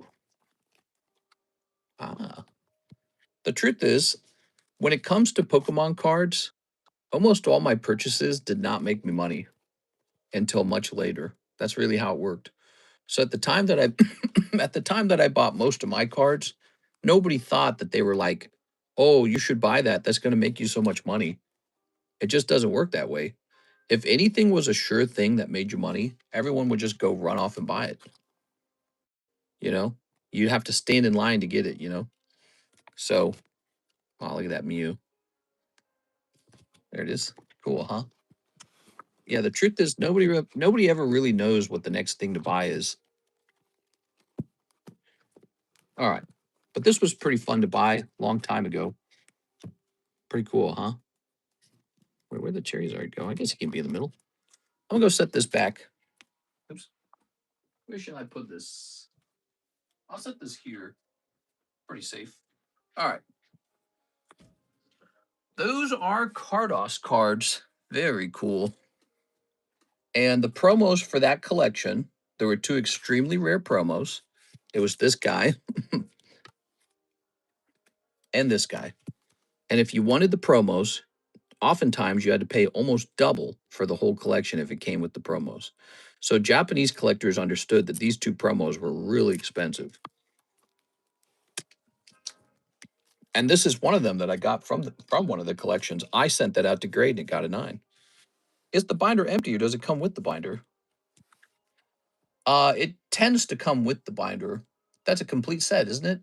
It's technically not complete without the two promos, but the two promos were were exceptionally rare.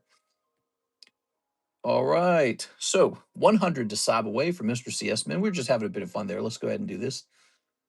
What we'll do is we'll write you down for some store credit. This goes down to 440. All right. And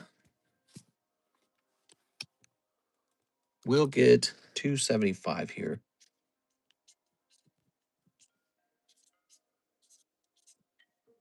There it goes. You can open modern cards just because they do they do actually do well. Modern cards have done well generally. When they crash, they don't look good, but when the market's hot, they look really good. You could go after mid-era. That stuff's super, super rare, but often impossibly priced. You could go after weird niche cards like Tops, Poker, Cardos, Sealdos. You could go after traditional vintage like Wati era stuff. When you really think about it, it's all priced correctly these days. Nothing's a secret. Nothing's undiscounted. Actually, you know, I would say probably one thing is still underpriced. Poker cards are still clearly very cheap. Poker card like this card here, which apparently I had this priced at some point for 40 bucks. That's a Link Jack of Hearts, and I had him priced for 40 bucks. That's from 2011, and I was selling him for like the price of grading almost. Crazy. Of course, we're gonna reprice him now. I don't know why he was over there. I think he fell back there. So I just ran into that card. All right, looks like we have nothing on the menu. The Diglett is tempting. So this is PSA 9 Diglett and with the modern cert. And what you notice right away is he's print wave 4. So this is an extremely rare print wave 4 Diglett that unfortunately did not get a 10. It just makes you sad to see it. Nancy Pelosi knows what to buy next. She's no longer in power, right? She retired from Congress. Is that right? Yeah, she knew what to buy. You're right. You're right.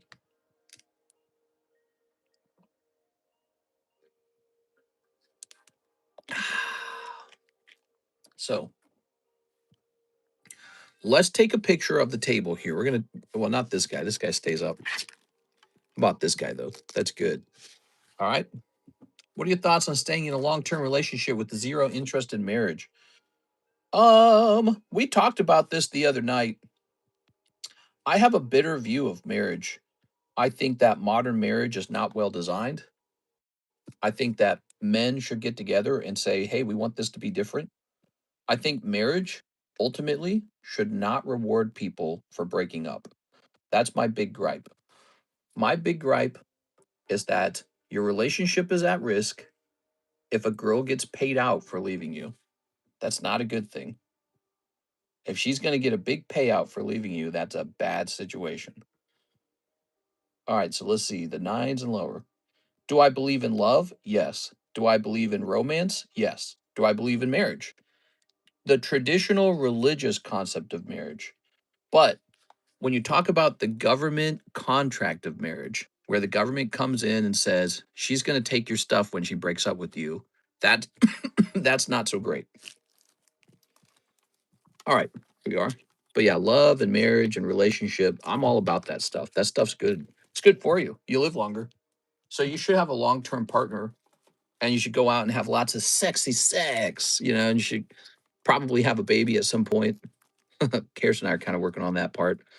Um, but the government contract that says she gets a payout if she leaves you, how's that good? I think that it has to be a very nuanced thing. It has to be written differently, in my opinion, because you've seen a heavy decline on people getting married. And I think it's a lot of guys waking up going, I have more rights if I stay single. You lose your rights if you get married. I think changing marriage to be a little bit different so that you're not stuck paying alimony and stuck giving half of your things away because some of the guy swept your wife away or she got bored or you got bored or you guys fought too much or something like that. I think some kind of rule that allows you to still have some sort of freedom is very important to actually maintain the institution of marriage. How can you maintain the institution of marriage when men are kind of waking up and going, "Oh, this kind of screws me over if it goes wrong." Now, if your girlfriend's the maker, maybe it screws her over. I don't know. Maybe she pays you alimony. That's pretty rare. Usually doesn't work that way. All right, let's see. Any tips on getting a girlfriend? Yeah, just have a heavy penis and then just be like, "Yo, what up, baby?" And then smack her a little bit, and then you've got a girlfriend. I'm going to film a podcast today about finance and going to bring up Pokemon. How should I sound smart? Started to dabble in vintage Simpsons as well. Um, just pretend that you know everything. I don't know. I think it would be hard to sound smart if you haven't actually spent a lot of time absorbing all the information. Just sort of getting yourself entrenched in all the thoughts and ideas. All right, Alexi Alvarez is next. He says, "I have a bag, 8 Ascended Heroes." Whoa, we are very rapidly selling through all of the Ascended Heroes. Place any orders? Just watched a video, Mister, and the binder does not come with the promos. Oh, I see what you're saying. Yeah, usually it doesn't. But when a seller might have it in the binder. Here it is. Ready? I think to save the institution of marriage, men have to feel like if it goes wrong, they're not going to get turned into some kind of alimony slave. They're not going to lose. Let's say you're like me and you put together a good Pokemon card business and you worked on it day and night for like 7 years. No vacations, no weekends for you. You're not going to lose like half your business because you were successful. It's kind of ridiculous when you think about it. But that's why people when they're wealthy before getting married, they write prenups because they go, okay, I'm not going to lose all this in the marriage. So if you get married young and you become super super successful later in life, you didn't write a prenup. Like me, I didn't write a prenup. And so if Kirsten and I would break up, she's taking my Pokemon cards, is what I'm telling you. She got to take half my Pokemons. She didn't earn them. She did not earn them, but she's going to take them pretty bad. Okay. All right. I've thought about it. It's makes me wish I had a prenup. I don't think we're going to break up. It doesn't feel right. It feels like the marriage contract goes against my interests. I still like Karis and we're together, but the marriage contract is something I would not sign today. I'd say I'll sign it, but the cards are mine if we break up. So I'd say we need some sort of contract that says that. You are? All right. That's where you sell to a friend? No, you can't do that. I asked AI, that's illegal. If you do that, AI will, the separation court will get that back from you or something. There we go. You can't do that. Also, putting it in your mother's name, you have to have done that way ahead of time. So you can't suddenly put it in your mother's name. There we go. All right. 1, 2, 3, 4, 5, 6, 7, 8. Why not do a post nut? I don't know. I don't really want to. That sounds like a hornet's nest. You ready? Snipping this and snipping this and snipping these. Honey, I've been thinking a lot about breaking up. And if we do, I don't want you to get any of it. You know, how does that go? No, it's a problem. It is. There we go. Okay. Ready? I think men should get together and vote as a voting group to have the laws around marriage changed so that marriage is more about a loving relationship and less about finances. In fact, if she knows she can lock you in with alimony, child support, and half your stuff, why shouldn't she just break up with you? If she couldn't do those things, she'd be like, I guess I will stay with you. But since we know we can take your money and receive a bunch of government benefits anyways, oh, I don't have to put up with your BS. I'm going to break up with you and go sleep with this guy. I think it's just a bad system. Wrong incentives. Breaking up should actually be really horrible and painful, not like rewarding. Here's Gabite and Mega Frostlass. It's like no wonder 50% of divorces, 50% of marriages end in divorce, right? And then people don't get married anymore either. Ooh, Spiritomb. All right. Here it is, Mr. Alexio Alvera. Nice. Marriage is a religious sacrament that was co opted by the government. It was never meant to be a legal concept and more a promise within the church to your spouse. Well, if the government wants to get involved with it, that's cool and all. But I don't think that marriage should come down to it being a legal contract that now you have to pay for your wife if you break up with her. What? That's what marriage is? If she was used to receiving a lot of money from you and then you break up with her, now you still owe her that money. What? Guys got to tap other guys on the shoulder and be like, hey, we got to change some of this because this is not right. I think a long time ago in the past, no one did that. No one broke up. So it didn't really matter too much. People break up all the time for anything now. And it can't be a death sentence financially for the man. It's because you're going to end up with the society where no one wants to get married. That's what you'll end up with. And so ironically, by detangling or unmingling the finances, by setting the guy free and saying, "Hey, he gets to leave with all his money if he decides to break up with you," I think you actually make marriage attractive again for guys. They go, "Okay, I'll get into this because it's not going to destroy me if I leave." Here's Mr. Alexio. But yeah, so guys are starting to realize that, and a lot of wealthy guys just don't get married at all. If I ended up in a situation where I was single again, I'm not marrying again. If I do, there's going to be a huge prenup, really well detailed prenup. And that's it. Because otherwise, I'm not interested. Marriage doesn't make you love a person more. I know that from experience. Like, you're already married, you love each other about as much as you did before you were married. Nothing changes. It feels good, like the contract and all that feels good. Did you need a new bag? He says, I have a bag. Let's check over here. Yeah, like having the contract, you can put it like on your mantle or something. But you fight the same as after, before you were married. You fight the same before you were married. So nothing changes. You love each other about the same. We are. You have the same problems, the same fights. We are. Nothing changes. Marriage isn't like the contract. You don't sign it and then it's love forever. You're entering into a legally binding contract to pay your wife when she leaves you. And then when she's decided she's had enough of your poo poo, she goes, well, this won't be so bad because I'll get half the stuff and maybe even alimony.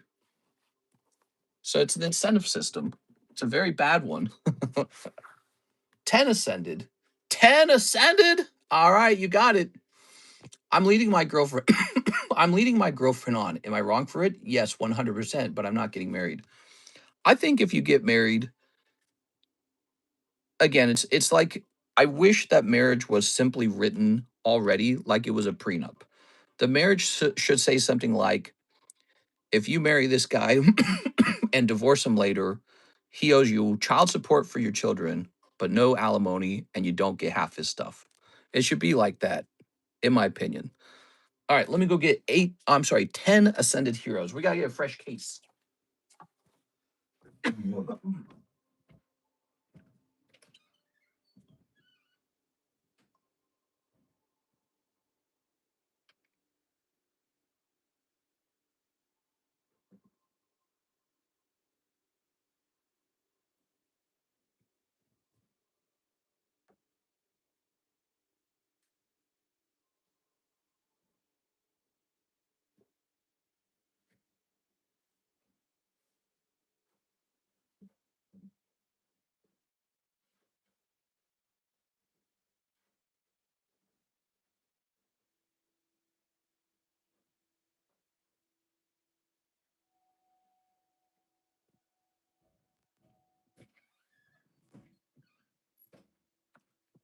Even at $20 a pack, we're still running out of this. Crazy.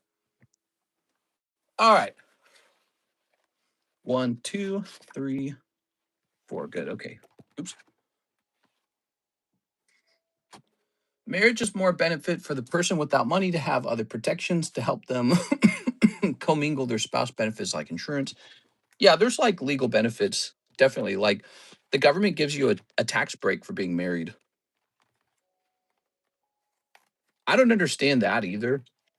That idea was created a very long time ago when people almost always had children. Now people do not always have children. I feel like the tax benefit should not be based off of whether you're married. You should receive tax benefits as a couple if you give birth to a child, in my opinion, because that was the point of the tax benefit. Long time ago, people had children consistently. And as a result, you got a tax benefit for that. That was the purpose of the tax benefit. It wasn't designed for two people to get together, have a lot of sex, and no children. So you would just have to pay normal taxes if you do that. We are. Caused a scene and wanted to break up, and I wanted to marry her at the time. What? Giovanni, it sounds like I only got half that message. We are. I think if the government got rid of that tax benefit of marriage, a lot fewer people would marry. It would reduce marriage even further. There it goes. I enjoy my freedom too much for kids and marriage. I still think that the idea of marriage is good. So I'm not against the idea of marriage. It's more like a good natural goal. I think humans are not meant to be alone. And the concept of love and the original idea of marriage is good. The problem is the government got involved and started writing a whole bunch of rules about how marriage works. That's the real problem, in my opinion.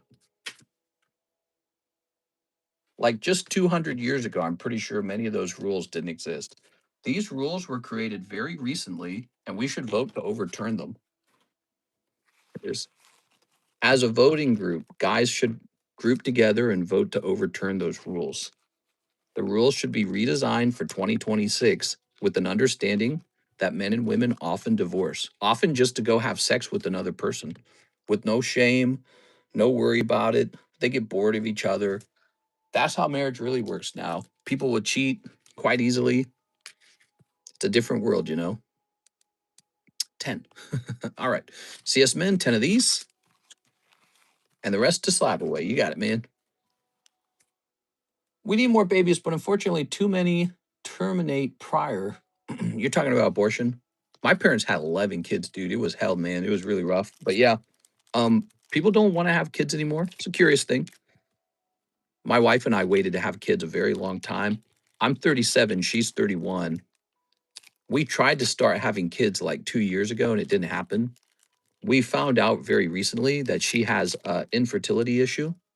So we've been doing IVF together and we have like 10 frozen embryos. So we've gotten that far. And now it's just a matter of can they get her pregnant? And if they can't get her pregnant with this thing called a transfer, if they can't get her pregnant, our next option is surrogacy. We are, which Six has already agreed 1 gold star Charizard for 1 surrogacy baby. We are. More babies. Do you see what's running around now? Tossing this over here. I can't get cheated on because I ain't got no girlfriend, says Mad Boy. Yeah, do you want one or do you prefer a Pokemon card? Ready? Whoa, Tangela, look at that. Beautiful. All right. Good. Here's Victory Bell.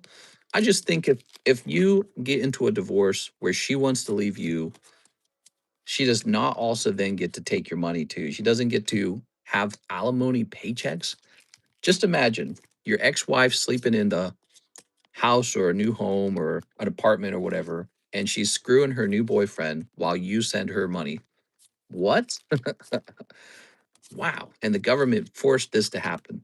Or like the government will decide who gets to raise your kids. So all of a sudden, the government has interjected itself into who gets to decide how your children are raised. This kind of stuff did not exist very recently. Like not that long ago, none of that stuff existed. You just Psyduck. Your children were yours, and the government wasn't going to take it away. And your wife couldn't do anything about it if you were fighting. And now it's not like that anymore. So, you know, we do have a massive decline in marriage and we have a massive decline in births as well. And I think it's a multi-layered issue, breakdown of trust, a breakdown of norms and cultural values and goals. Many, many layers to it. You can peel it apart like an onion. Here's Vicavolt. Not too bad. Not too bad. Tangela, Vicavolt, and Mega Scrafty. And I like the Psyduck too. All right, so we'll be putting the rest of that towards Slab Away. Mr. CS Man. If you ever don't want your hollows, guys, you can trade them toward the trade slab, by the way. Mr. Alexio, I know you got some now. All right, so CS Man, you got a box, right? The idea from my position is not bitterness toward women. Wow, that's cool. It's not bitterness toward women. I just think you're able to preserve marriage better by not turning it into a financial agreement. The way marriage should work is 2 people should get married if they're in love, and then separate from the marriage, there can be a separate contract that talks about finances. So that could be a prenup where you guys agree what happens in a breakup. There it is. But the marriage itself should not be the deciding factor for your finances. It's just so strange. Sure, mister, we'll trade into the into the trade break. All right. This trade break is for Bowser. And I'm probably just going to pull those hollows. You ready? All right. Pretty straightforward there. Hollows for a spot in Bowser. All right. And then we'll get that money put onto your slab away. Now let's go grab this. Oops. You guys can do the same thing if you ever don't want something in your bag. You can trade it toward the trade slab. Okay. Well, you already had some spots in there. Now you got 3. So now 75 towards your slab away. We'll do 440 minus 75. 365. Boom. All right. Cool. Obviously, nothing's ever going to change, right? Like, no one's ever going to pass any laws changing how marriage works. So, what will really happen is a whole bunch of guys are never going to get married. That's what will actually happen now. Whole bunch of guys will never marry because they'll say no thanks. Or we're just going to have like a prenup culture where guys typically always write a prenup saying, I'm not doing alimony if we break up. You know what I mean? Like, if you love me, that's great. But if you hate me and you want to break up, I'm not going to pay you to leave me, you know? And it's like a very awkward, uncomfortable it's a very cynical conversation to have, really. It's a very cynical conversation. There it is. So you sit your son down and say, son, the girl you think you're in love with, who tells you every night that she loves you, may someday hate your guts and want to break up with you more than anything else in the world. Or you may hate her guts and want to break up with her more than anything else in the world.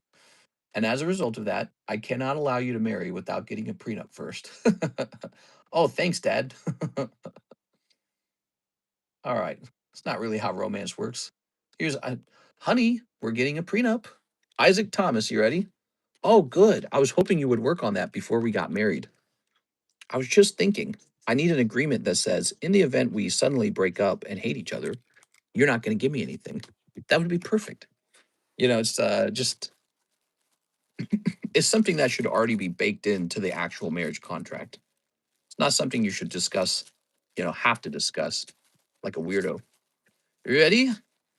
But again, the culture is going to change over time. Either A, men just won't get married, or B, we will have a prenup culture if nothing ever changes, if the law never changes, which it won't. Here it is, the Starbucks break. Marriage used to used to be for family structure to help raise kids, but once it opened up legally for gay people, then it became more of a legal construct. Let me have a cough. I don't really have a lot of commentary on that. Here we are. Here's Isaac, Oscar, and Curtis. Look at Curtis. He's in cursive. And Isaac Thomas again. Here it is. Playboy box break going off. I remember that. That was during the Obama years. Marriage became legal between gay people because of a Supreme Court decision. And that was a big deal because it was around that time that Trump said, hey, wait a second. We have to stack the Supreme Court with Republicans. Because at the time, Republicans were suddenly realizing how powerful it is to be able to change the law from the Supreme Court, where people stay in power for life. So the shift in understanding of power in the country changed. Who cares if you have the Congress? Who cares if you have the Senate? All that matters is, do you have the Supreme Court? So when Trump was running back then, he was like, we have to get me in power, and then I'm going to only pick Republicans for the Supreme Court. That was a new idea, and he wasn't shy about it.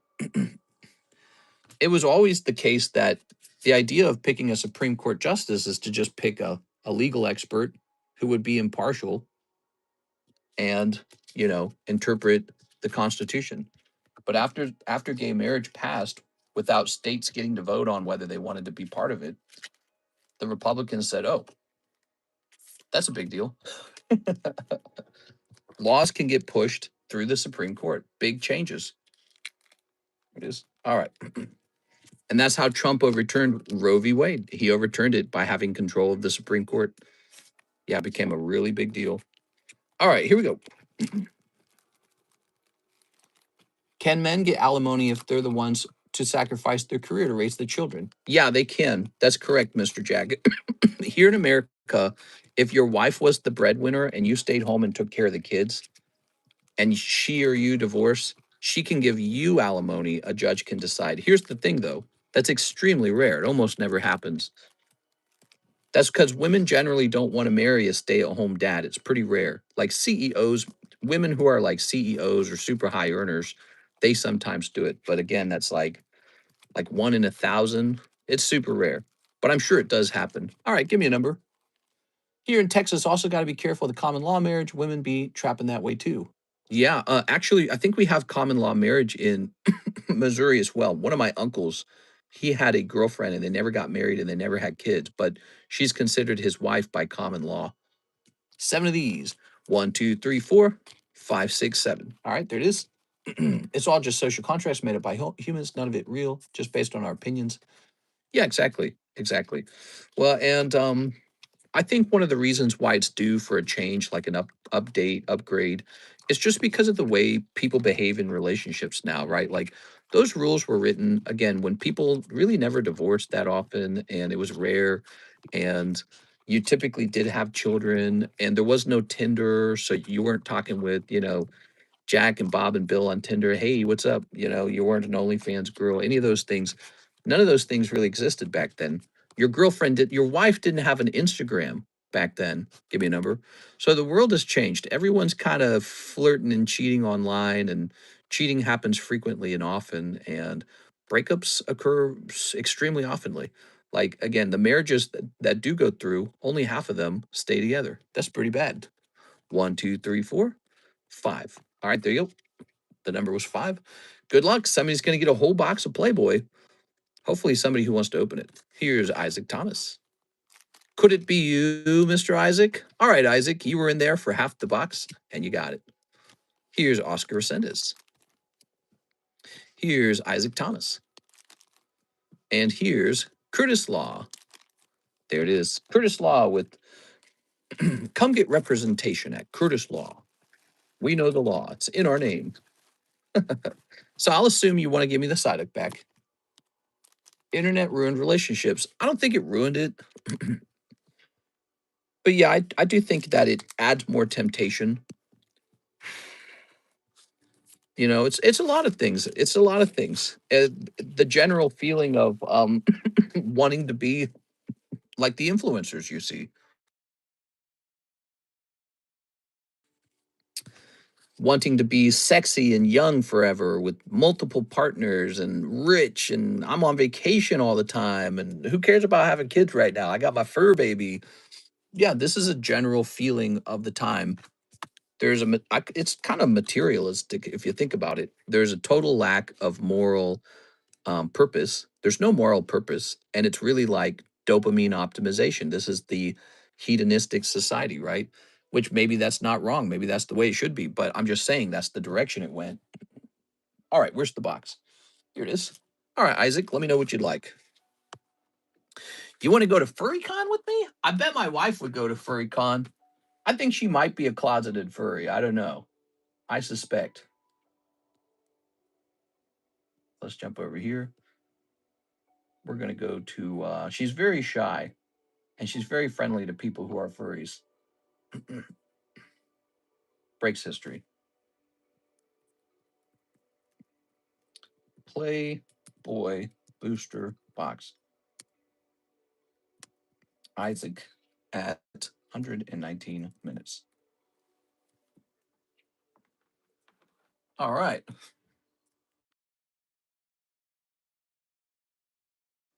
There we go. Rip it open. You got it, man. Lovely. Quip furry confirmed. She doesn't have a furry suit. I'm just saying. There you go. Grabbing this. Okay. She's a little too nice sometimes, you know? You ever get that feeling like someone could have been a furry?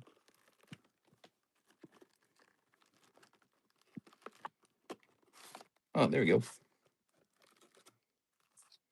So he gets all these cards.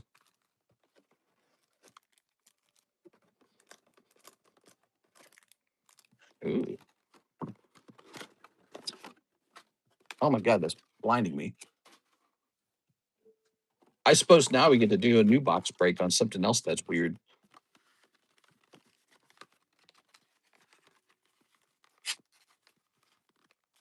Is there a channel to check if your consignment is sold?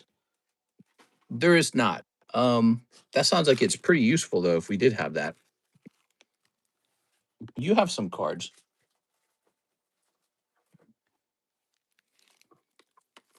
like this Umbreon and this Pikachu. All right. Oh, I have a terrible cough right now, guys. Really strong.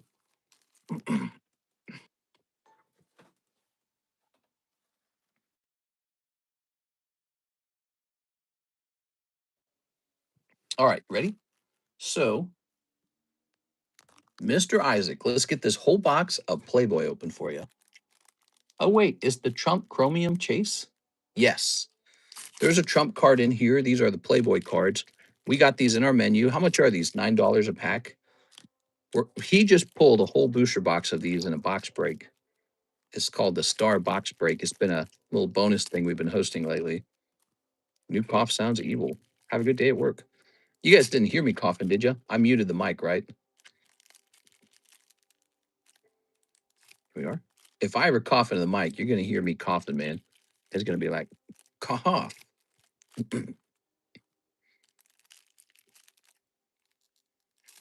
We heard you cough. Really? So the microphone mute does not work? Interesting. Maybe there's a delay to it. It sounded like a nasty cough. Okay, so now I cannot rely on the mute. I'm muted. Maybe there's a delay to the mute. Now you were muted for the big cough. Ah, okay. Yeah. Good. Snipping this. All right. And grabbing that. You guys will know if it's a big cough. So it sounds like I'm dying. There goes Mr. Isaac. How long have I been coughing now? 1 full month? All right. Oh, Playboy. Give us your cherry Trump. Hold. Pack number 1. Good luck. Trump card to the moon. There's a couple chances for a Trump card in the box. We didn't hear the whole cough. We heard the slight sound if you start coughing, then muted if we didn't hear the whole cough. All right, so I'll be more careful with the button. What I'll do is I'll press it, make sure that a second has passed, and then have a quick cough. I think if I go too fast, it's not muting the whole thing, huh? Oops. Okay. Good feedback. All right, not in pack number 3. A lot of packs to bust through here, guys. I'm bussing. That's an interesting conversation, the whole marriage thing. Here it is. Things will sort themselves out. All right, Playboy. It don't really matter, mister. Cough till your heart's content. Just have us hear the cough as our penance for denouncing marriage. Again, I don't want to denounce the idea of love, the spiritual or religious concept of marriage, the cultural concept, relationship. All that's good. I think it's healthy. I think it's good for society. But the government has kind of come in and created a whole bunch of rules. And many of those rules are legal contracts about who gets your money if you break up. Should be you. That's your money. That's my opinion on it. And guys shouldn't be so ashamed of that. It is. It's your money. You go to work. If she's leaving you or you're breaking up with her, you shouldn't be still owed to her or something. There we go. Ooh, there's a Chrome card. So there's a Chrome, but it's not a Trump Chrome. We can just open this. Yep, let's see. Whoa, that's kind of a sexy one, huh? All right, bunny. All right, and all right. Trumpless box would be terrible. Is that possible? Why did Mister get married when he did? So Karis's mom had stage 4 cancer, and so we decided to get married because we were scared we weren't going to be able to tell her that we got married before she died. So we kind of rushed it for that one reason. Here it is. Aha, Trumpy number 1. It was pretty devastating news. Here it is. We have been told she was in India getting surgeries, multiple surgeries to remove cancerous tumors, and that she had been diagnosed with stage 4 cancer. Here it is. So Karis immediately went into the I'm losing my mom mode. She's like, well, that's it. But her mom's alive today, so that's a play that's a Playboy card too that has Trump on it, but I don't know if it's such a good one. All right, we decided we'd get married and just tell her that we got married or something. We'd been together for about 4 years, but that's because we started dating in our first year at college, and we decided we weren't going to get married in college because it's like, well, what are we going to do? We're in college. So we had just graduated, and then yeah, her mom got sick. Pretty sad. That sounds sad. India? Yeah, her parents were doing like Christian missionary stuff in India, I guess. They were doing it a lot, and I never really approved of it that much because they couldn't really afford to do it. It's pretty expensive actually.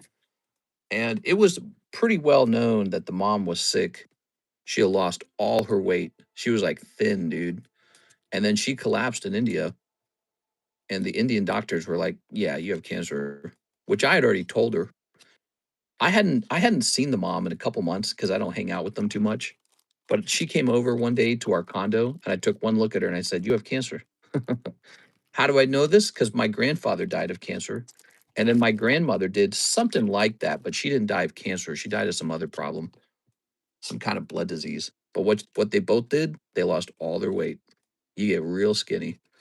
And I took one look at her and I said, "You've got cancer. You've got to go to the doctor." And she was scared. She didn't have the money. And they believed in like faith healing, like really hardcore. So they're like, "We just pray. We just pray. I'm not scared to die. I'll go to heaven." I was like, "Or you could just go to the doctor." Just hope her mom doing well now and gets to enjoy seeing you all married. Yes, she's no, she's struggling, I guess. She has other problems now too. She has I think she's in the early stages of dementia. She's 65, so she's not exactly young. Karis was her last kid, and she's 65 right now. And she's been on anti-anxiety medication for her whole life. And the doctor says she's showing signs of early signs of dementia now. And she experienced second Donald Trump.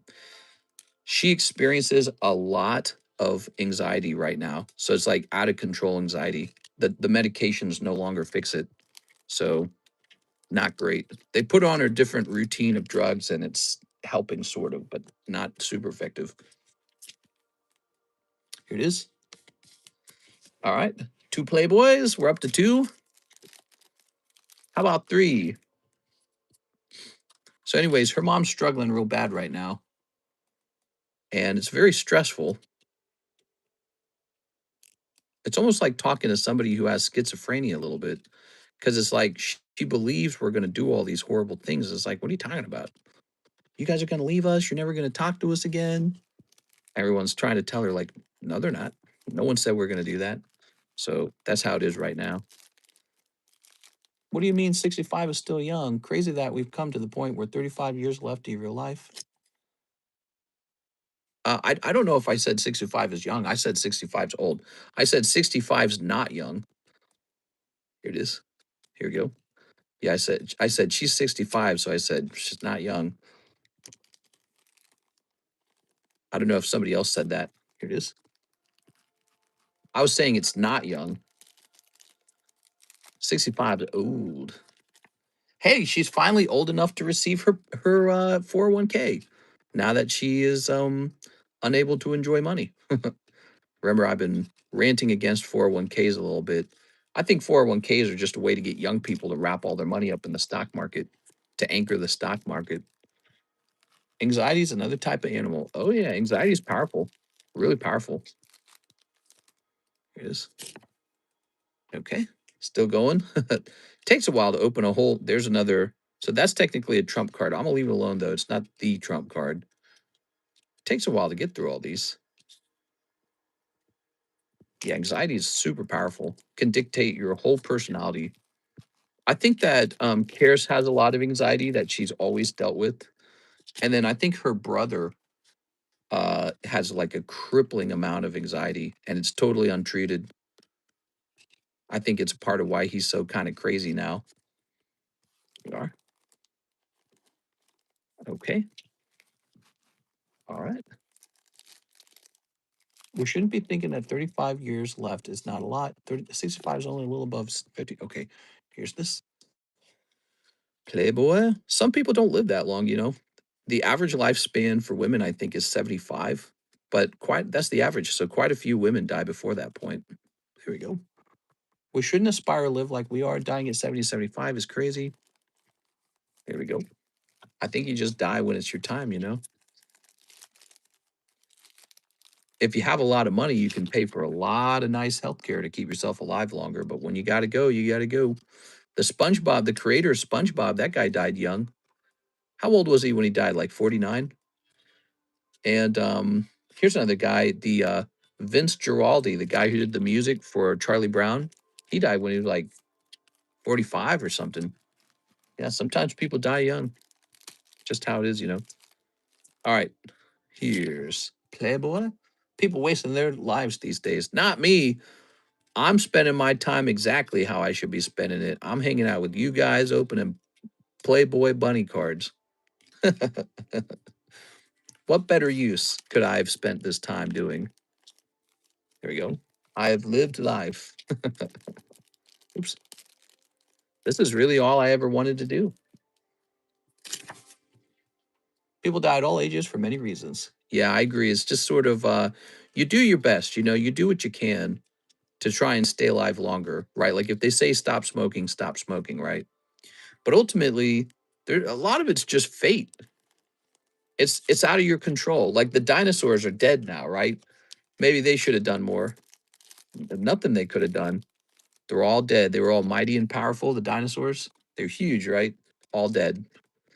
So it's just fate sometimes. And I used to stress out more over like existentialism, losing control, passing away.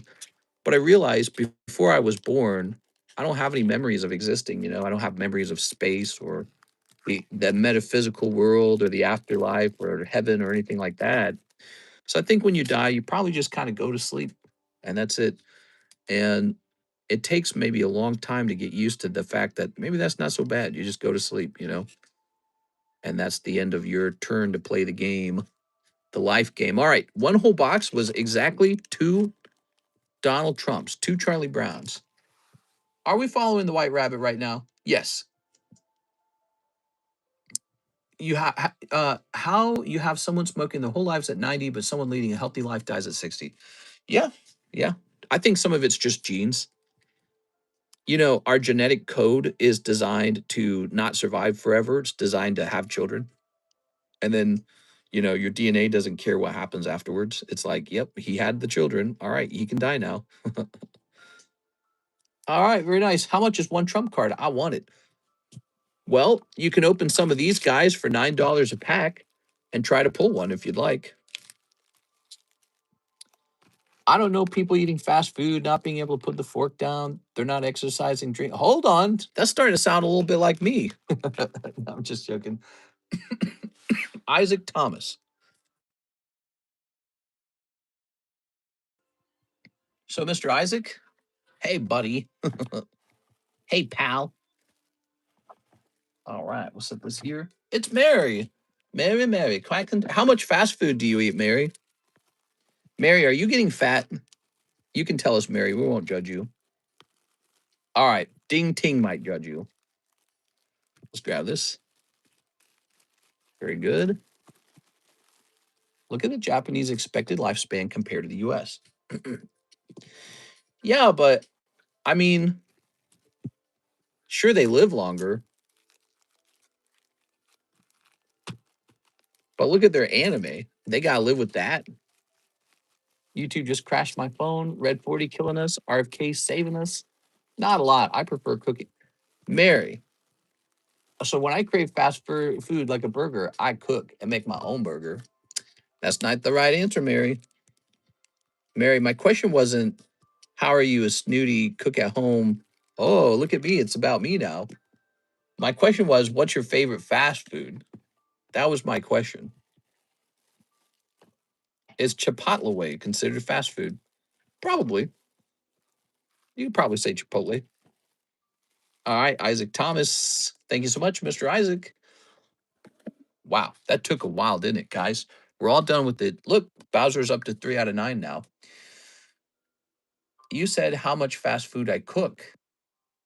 Eat. Chipotle so bad.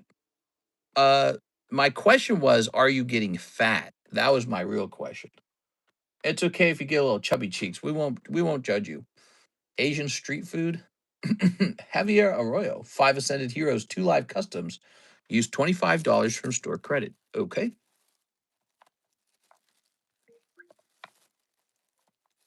I'm going to need to stop and test the price of the Ascended Heroes because, man, we are running out of them. This will say $10 remaining. Straight from the grill. They might not be the healthiest, but dang, the flavors.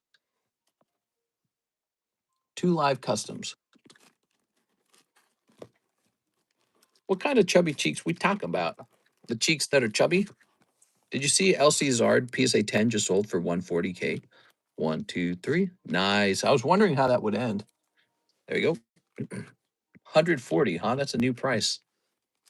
Here's Hunter. I'm actually kind of surprised, doesn't it? Oh, wow. Look at you pulling the same 200 to the oldest break card.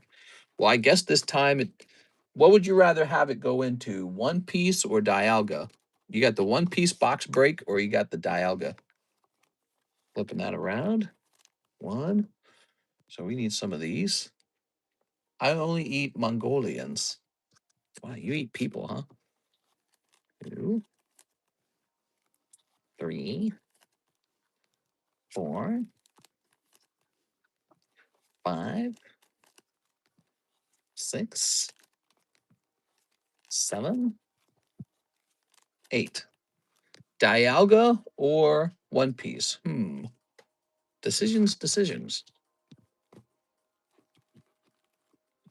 There goes. Haha, so funny. 5 Ascended Heroes. Let's get those Ascended Heroes.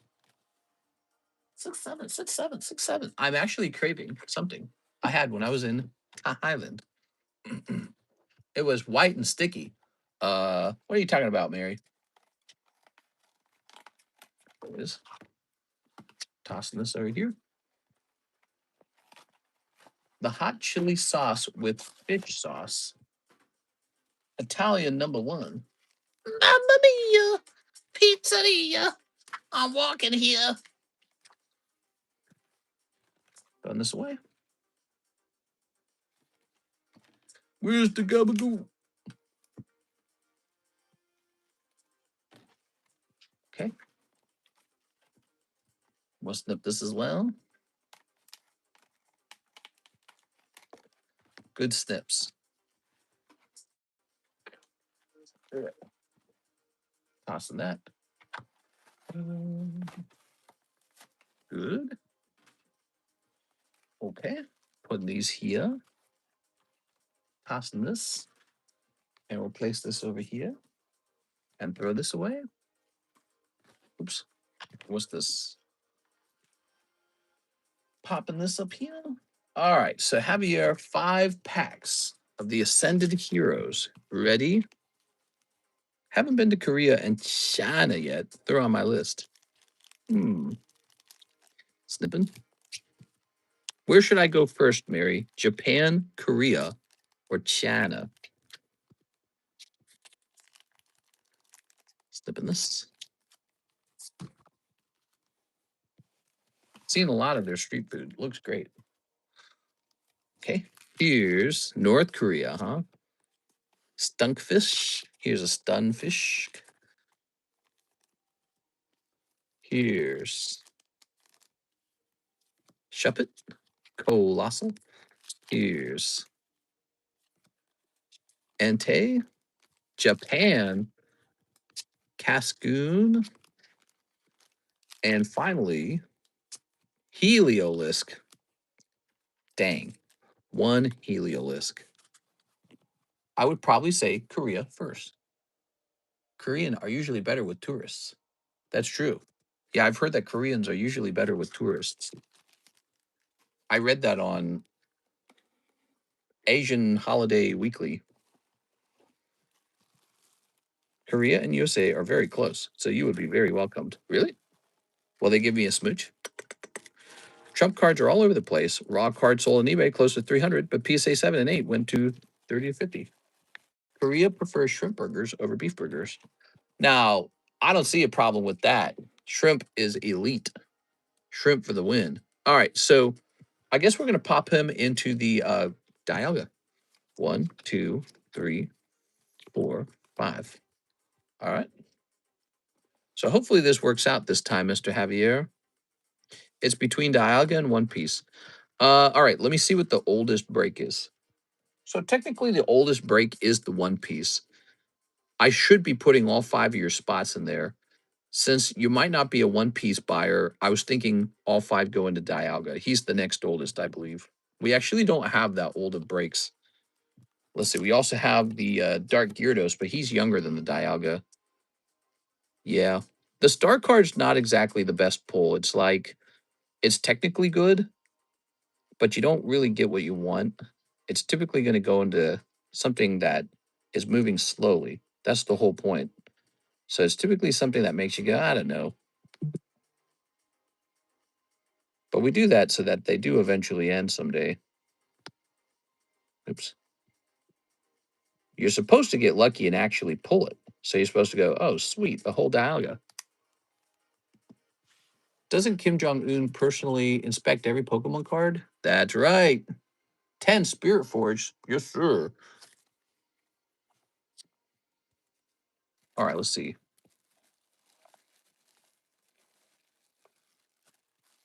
We know Mary, America #1. Any auction breaks? There's currently no auction breaks. But if somebody has a consignment card they want me to put up there, we can do that right now. I guess 3 in One Piece, 2 in Dialga. I can do that for you. I don't mind. So you'd like to spread them out? I don't mind. Usually you don't get a choice, but in this case, I don't mind because you know, they're both kind of old and neither of them are like ancient. So Dialga is now a 4 and 18. He's looking much closer than he used to be. And One Piece box takes up to, what is that, like 14 spots? 1, 2, 3, 4, 5, 6, 7, 8, 9, 10, 11, 12, 13, 14. So we're at 14 out of 32. There it is. Pretty good. Well, congratulations on that big pull. That was a pretty big flip if you think about it. Now, what do we got next? What was I doing? Was I doing something? 10 Spirit Forge? Okay, we got 10 Spirit Forge coming up. 10 Spirit Forge. We got 1, 2, 3, 4 Spirit Forged. I'm going to throw this box away. And now I'm going to go look for more Spirit Forged. I'll be right back. Cheese, you keep them entertained, okay? I'll be right back, guys.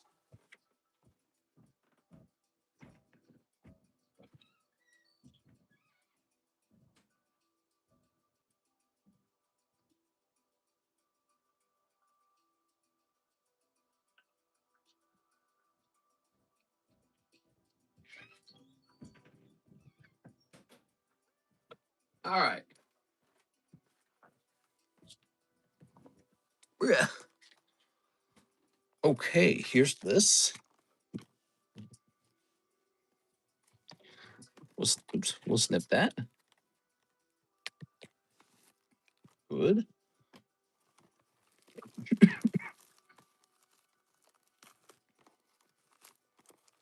Okay.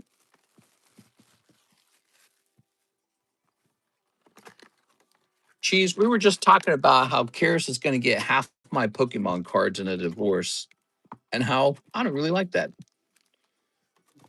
5 of those. 1, 2, 3, 4, 5. I'm not a fan. I think I should get the Pokemon cards. There you go. All right, let me mute this.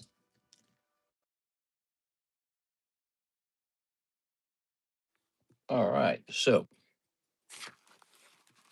Hide them in the Bahamas. I don't think that works. All right, you ready?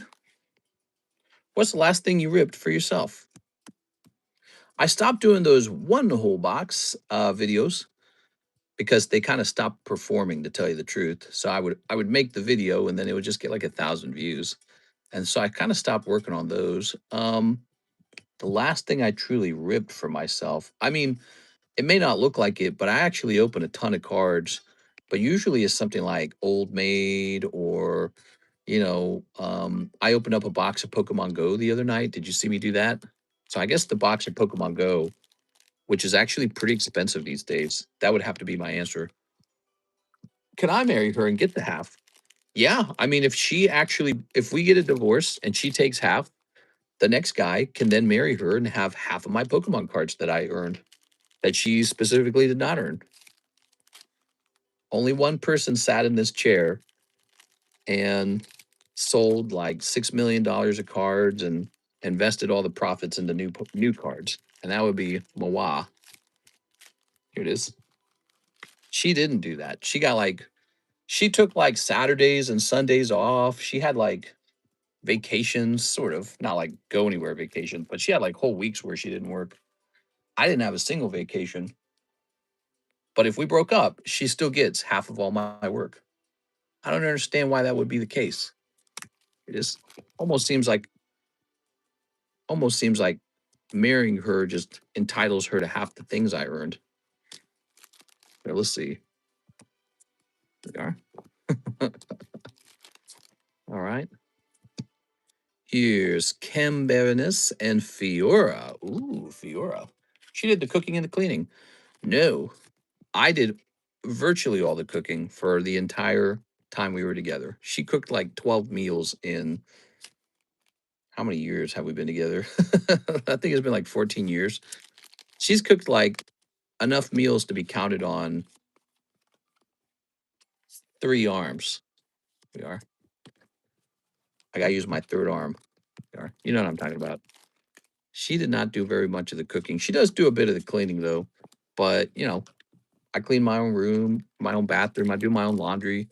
I do some of the cleaning. We are. All right. She's pretty good at she cooks the cereal. Yeah, she virtually does not cook at all. And she's very thin, so she just doesn't eat either. So I don't blame her for it or anything. She's just not a person who cares about food that much. Her parents are like, her dad's like that. Her dad, when I lived at their house briefly while we were in college, her dad, in a whole day, he's this tall, thin as paper dude. He would go into the kitchen and he would grab like some Tostitos, like corn chips, put them on a cheap little plastic plate, and then he would sprinkle some like Kraft cheese on that. Then he put that in the microwave, and that was all he ate for the day. Wild. And when I started cooking in her home, they were all like, whoa. And Karis was like, what's that? I was like, garlic. She's like, what's garlic? I was like, what? Here's a Zir, and here's a blade dancer. There you go. They'd have an empty fridge. They had no food in their fridge. And he would just eat some chips with a little bit, not even a good amount of cheese, by the way. He would just sprinkle a light, like almost like it was salt or something. He would sprinkle a light dabbling of cheese on his crackers or chips or whatever. And then he'd sneak off to go back to his laptop. And that'd be all he eats for the whole day. Like he's on some kind of extreme diet. Oop, we're missing a hollow.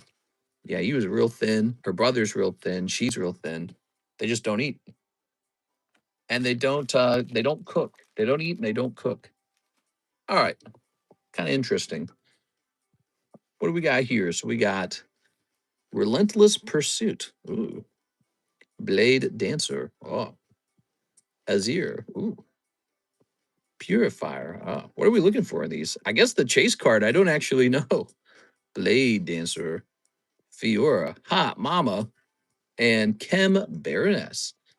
I do not know. I'm still learning. Thank you so much, Mr. Anthony.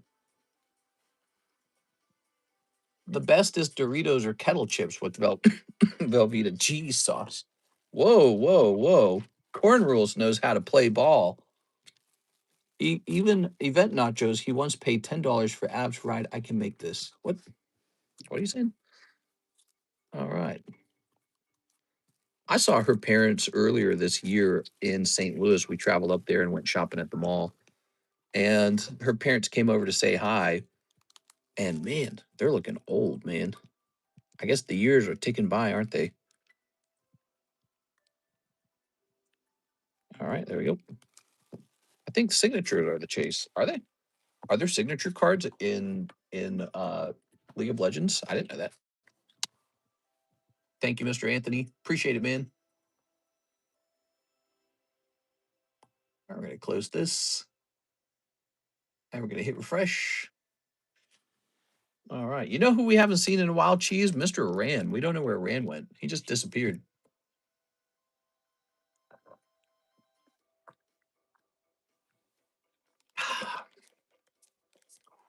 All right. Whoa, it's been 150 minutes? How? How did so much time go by? Wow, man. Time just flies. Magnemite. Talo. Team Rocket's Tyranitar is a potential slab away, everybody. He's good. Ooh, this beautiful Covenant Hunter. And Cling Clang. Bezos. Jeff Bezos? That guy had a divorce. What do you guys think of the Jeff Bezos divorce?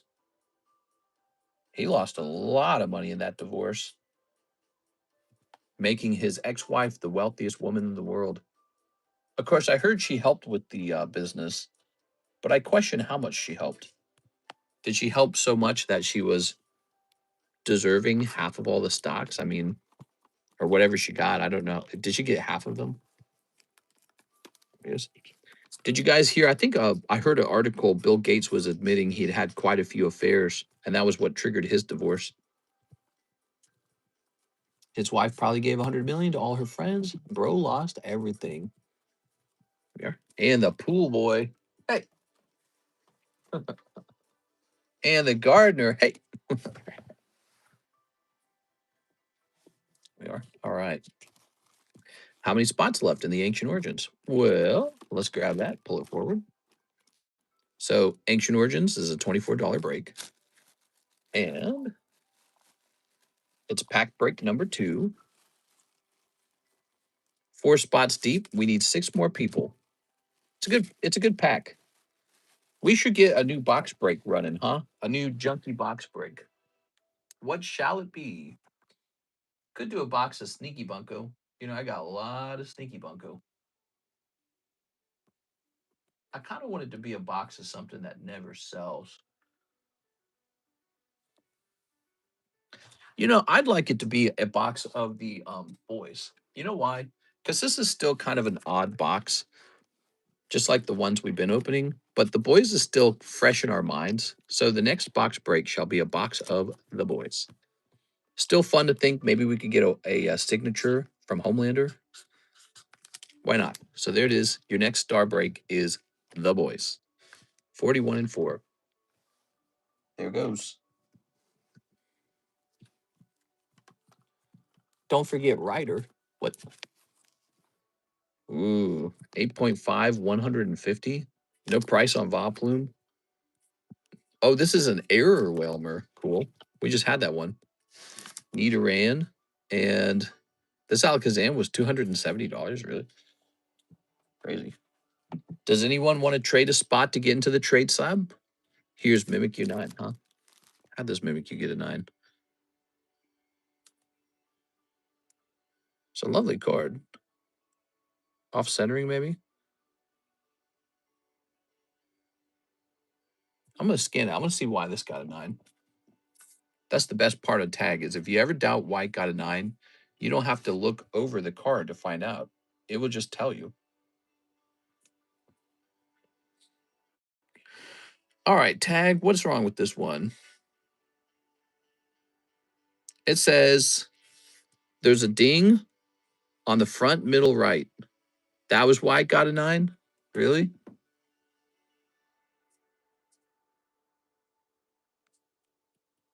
Where? Right there? That thing? That was why it got a 9. I'm telling you guys, they're too harsh. It doesn't make sense sometimes. That is so freaking harsh.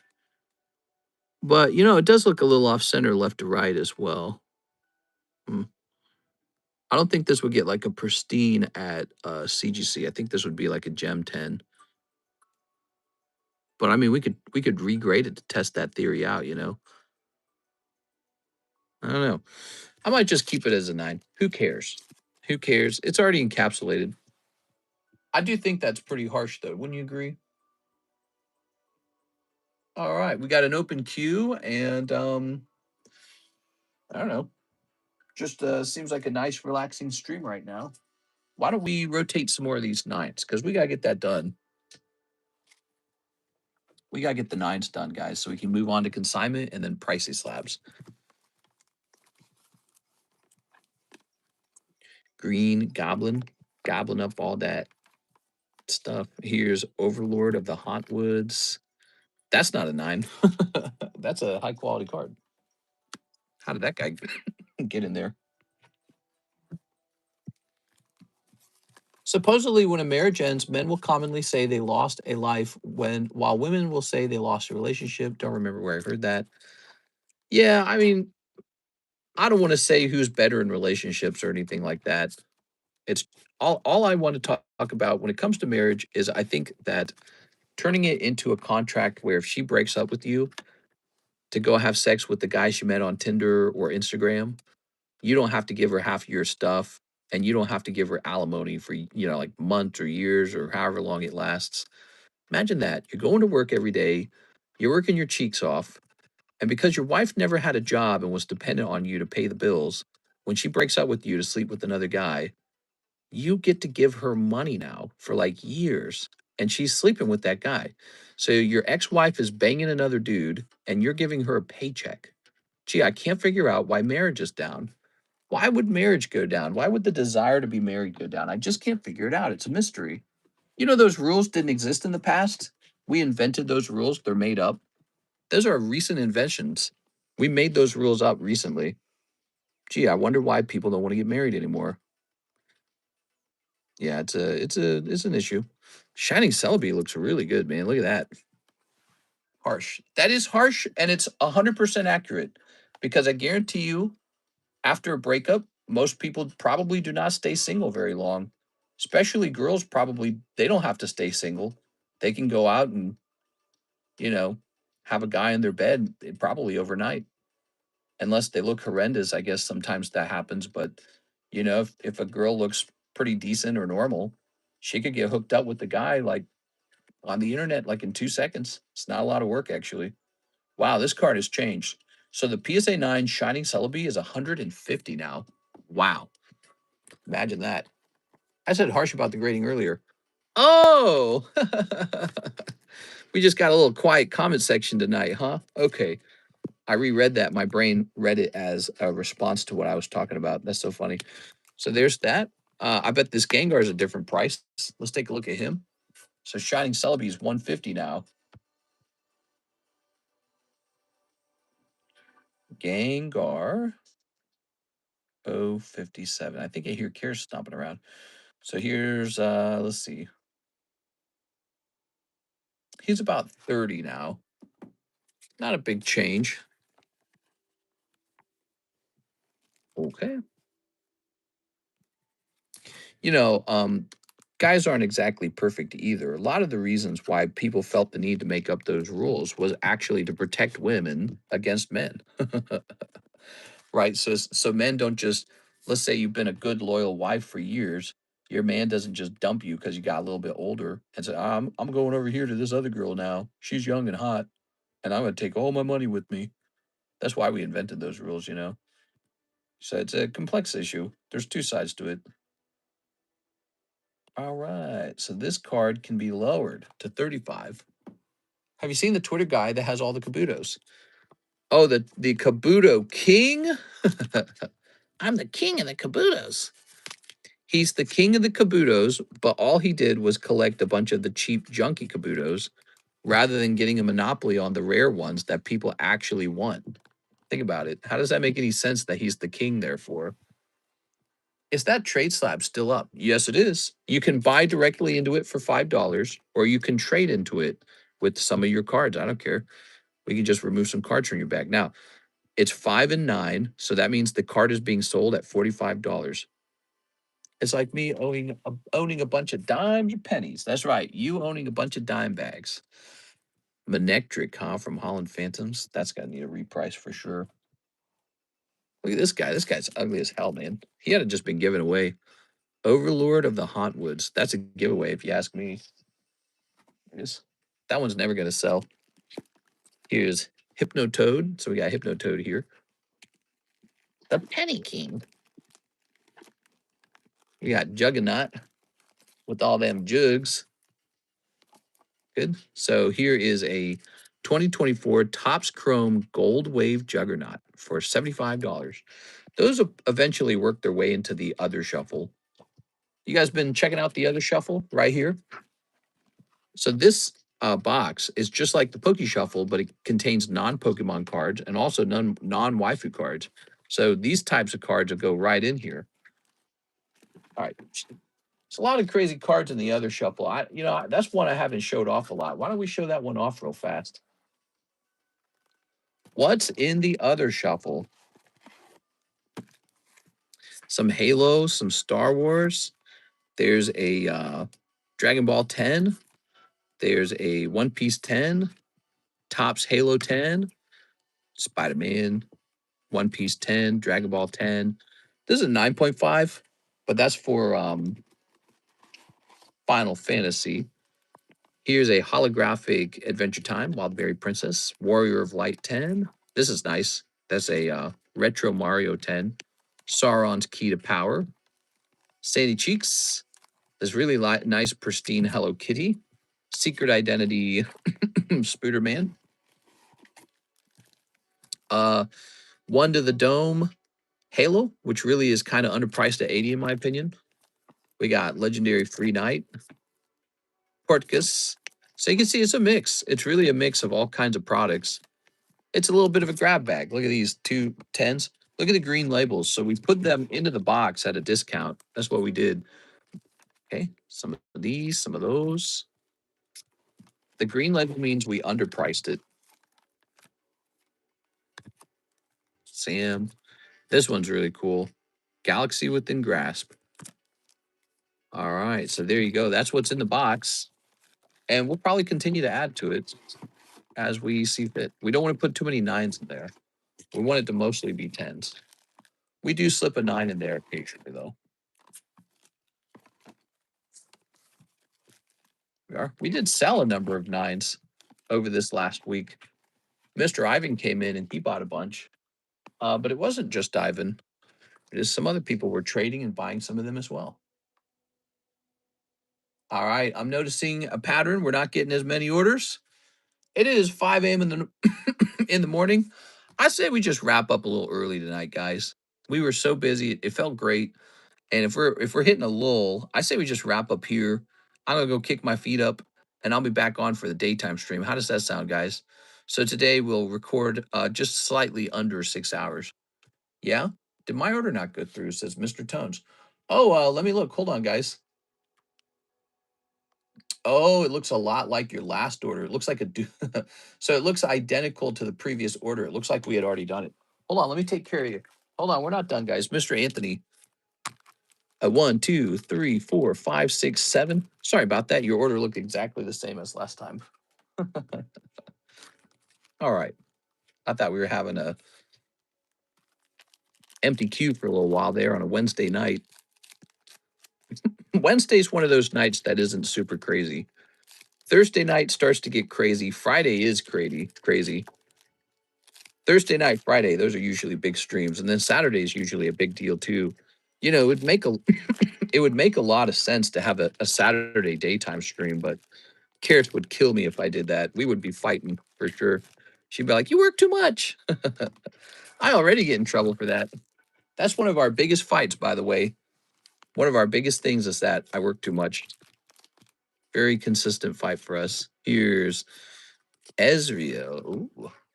How did night do versus day? For yesterday or for today? We are. They were kind of similar.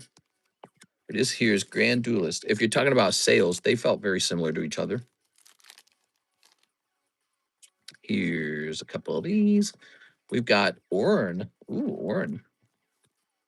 My name's Orn, and I like porn. Here's, ooh, Draven Audacious. Wow, that looks cool. So I think this is like a higher tier rarity because notice how he has no border and it's a textured card. Draven Audacious. Playboy go off? It sure did. Mr. Isaac pulled it. So Isaac is the winner on the Playboy box. We started a brand new box. This new one is for a whole box of the boys. Okay, here's Rek'Sai Breacher. Not Rek'Sai Breacher. Okay. Void Drone, Piercing Light, Sacred Shears, Mind Rune. Whoa, trippy. The Playboy always goes off. How is the League TCG? Is it popping off? It is. This is League of Legends, and I can't keep it stocked. It is one of the top selling products on the menu. Here it is. Right now, Anthony, Tammy, and Hathim all really like this one product, but there's a couple other people that will buy it too. Here it is. Maybe not as much, but they do buy it. Here's Glorious Executioner and Renata Glask. All right. Good. Good. Okay, lovely. Thank you, Mr. Anthony. Anthony, you got a lot of cards, man. Good.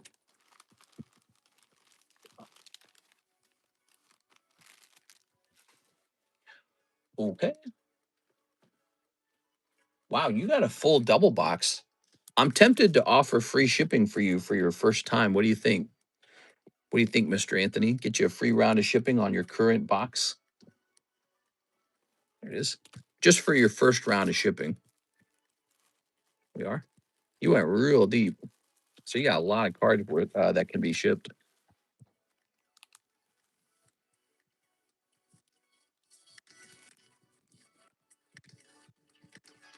Want to get into this early.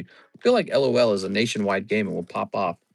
Yeah, actually, that's a smart way to think about it because something kind of like that happened for One Piece. Now, it's not guaranteed that it'll work out that way, but it could. League of Legends it is a pretty famous video game. Yeah, man, I'm down. I have a $400 card somewhere in the box. Nice. So what we'll be doing, we'll be shipping. Now, let's see if I have your address. I don't know if I have it. If you wish, you can send me your address here, TheCardconomist at gmail.com. I'll check and see if it's in PayPal first. If only there was a way to re-log into PayPal. Come on, PayPal. There it is. So you got a double box of cards, and I'm thinking of shipping this out to you for free because it's your first time. Let's see. I like to do that. It just establishes shipping. All right, we're gonna grab this. And yeah, so it doesn't your payment doesn't come with the shipping address. So in order to get this shipped for the first time, you'll have to share it with me. All right. Win, man. Two trumps. The key distinction will be if they add game rewards for cards. Mm. I think a lot of gaming companies are going to follow suit. I really do. Like, think of all the money Pokemon has made from Pokemon cards, and tell me why PlayStation shouldn't do something. Tell me why Xbox shouldn't do something. You know, why shouldn't there be like a Halo playing card game? You know, why shouldn't there be a? Sorry, I got hiccups. Why shouldn't there be a Grand Theft Auto playing card game? Why shouldn't there be, whatever the most popular games are right now? They could certainly do it if they wanted to. Could you imagine a dedicated Halo TCG? I think people might play that. What would people play? Let me think. Smash Brothers TCG. Of course, I don't think Nintendo will bother with that. Cyberpunk has cards on the way. Let me look up on the internet. What what brands are making new card sets soon? Several major brands are dropping new card sets. Magic. That wasn't a good enough question. League of Legends created a new card set called Riftbound, right? Riftbound. What other franchises are planning on making their own card set?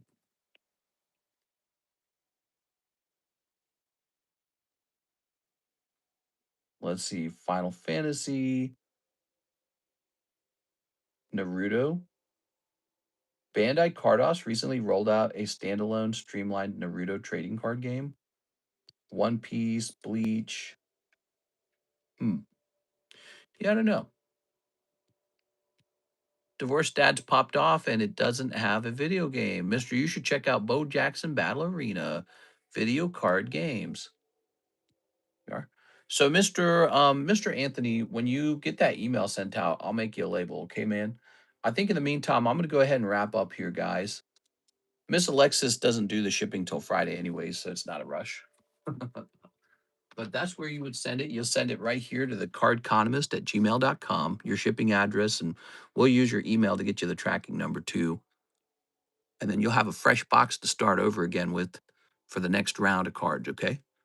All right, guys, I'm hopping off. I'm gonna go take a little ladies room tinkle, and then I am going to go to bed. I'm pretty tired. How many spots in the Chaos Rising?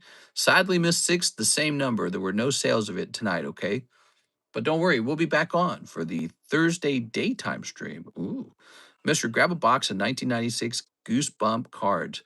Maybe I will. That sounds kind of fun. All right, see you later, everybody. See ya for the daytime stream on Thursday.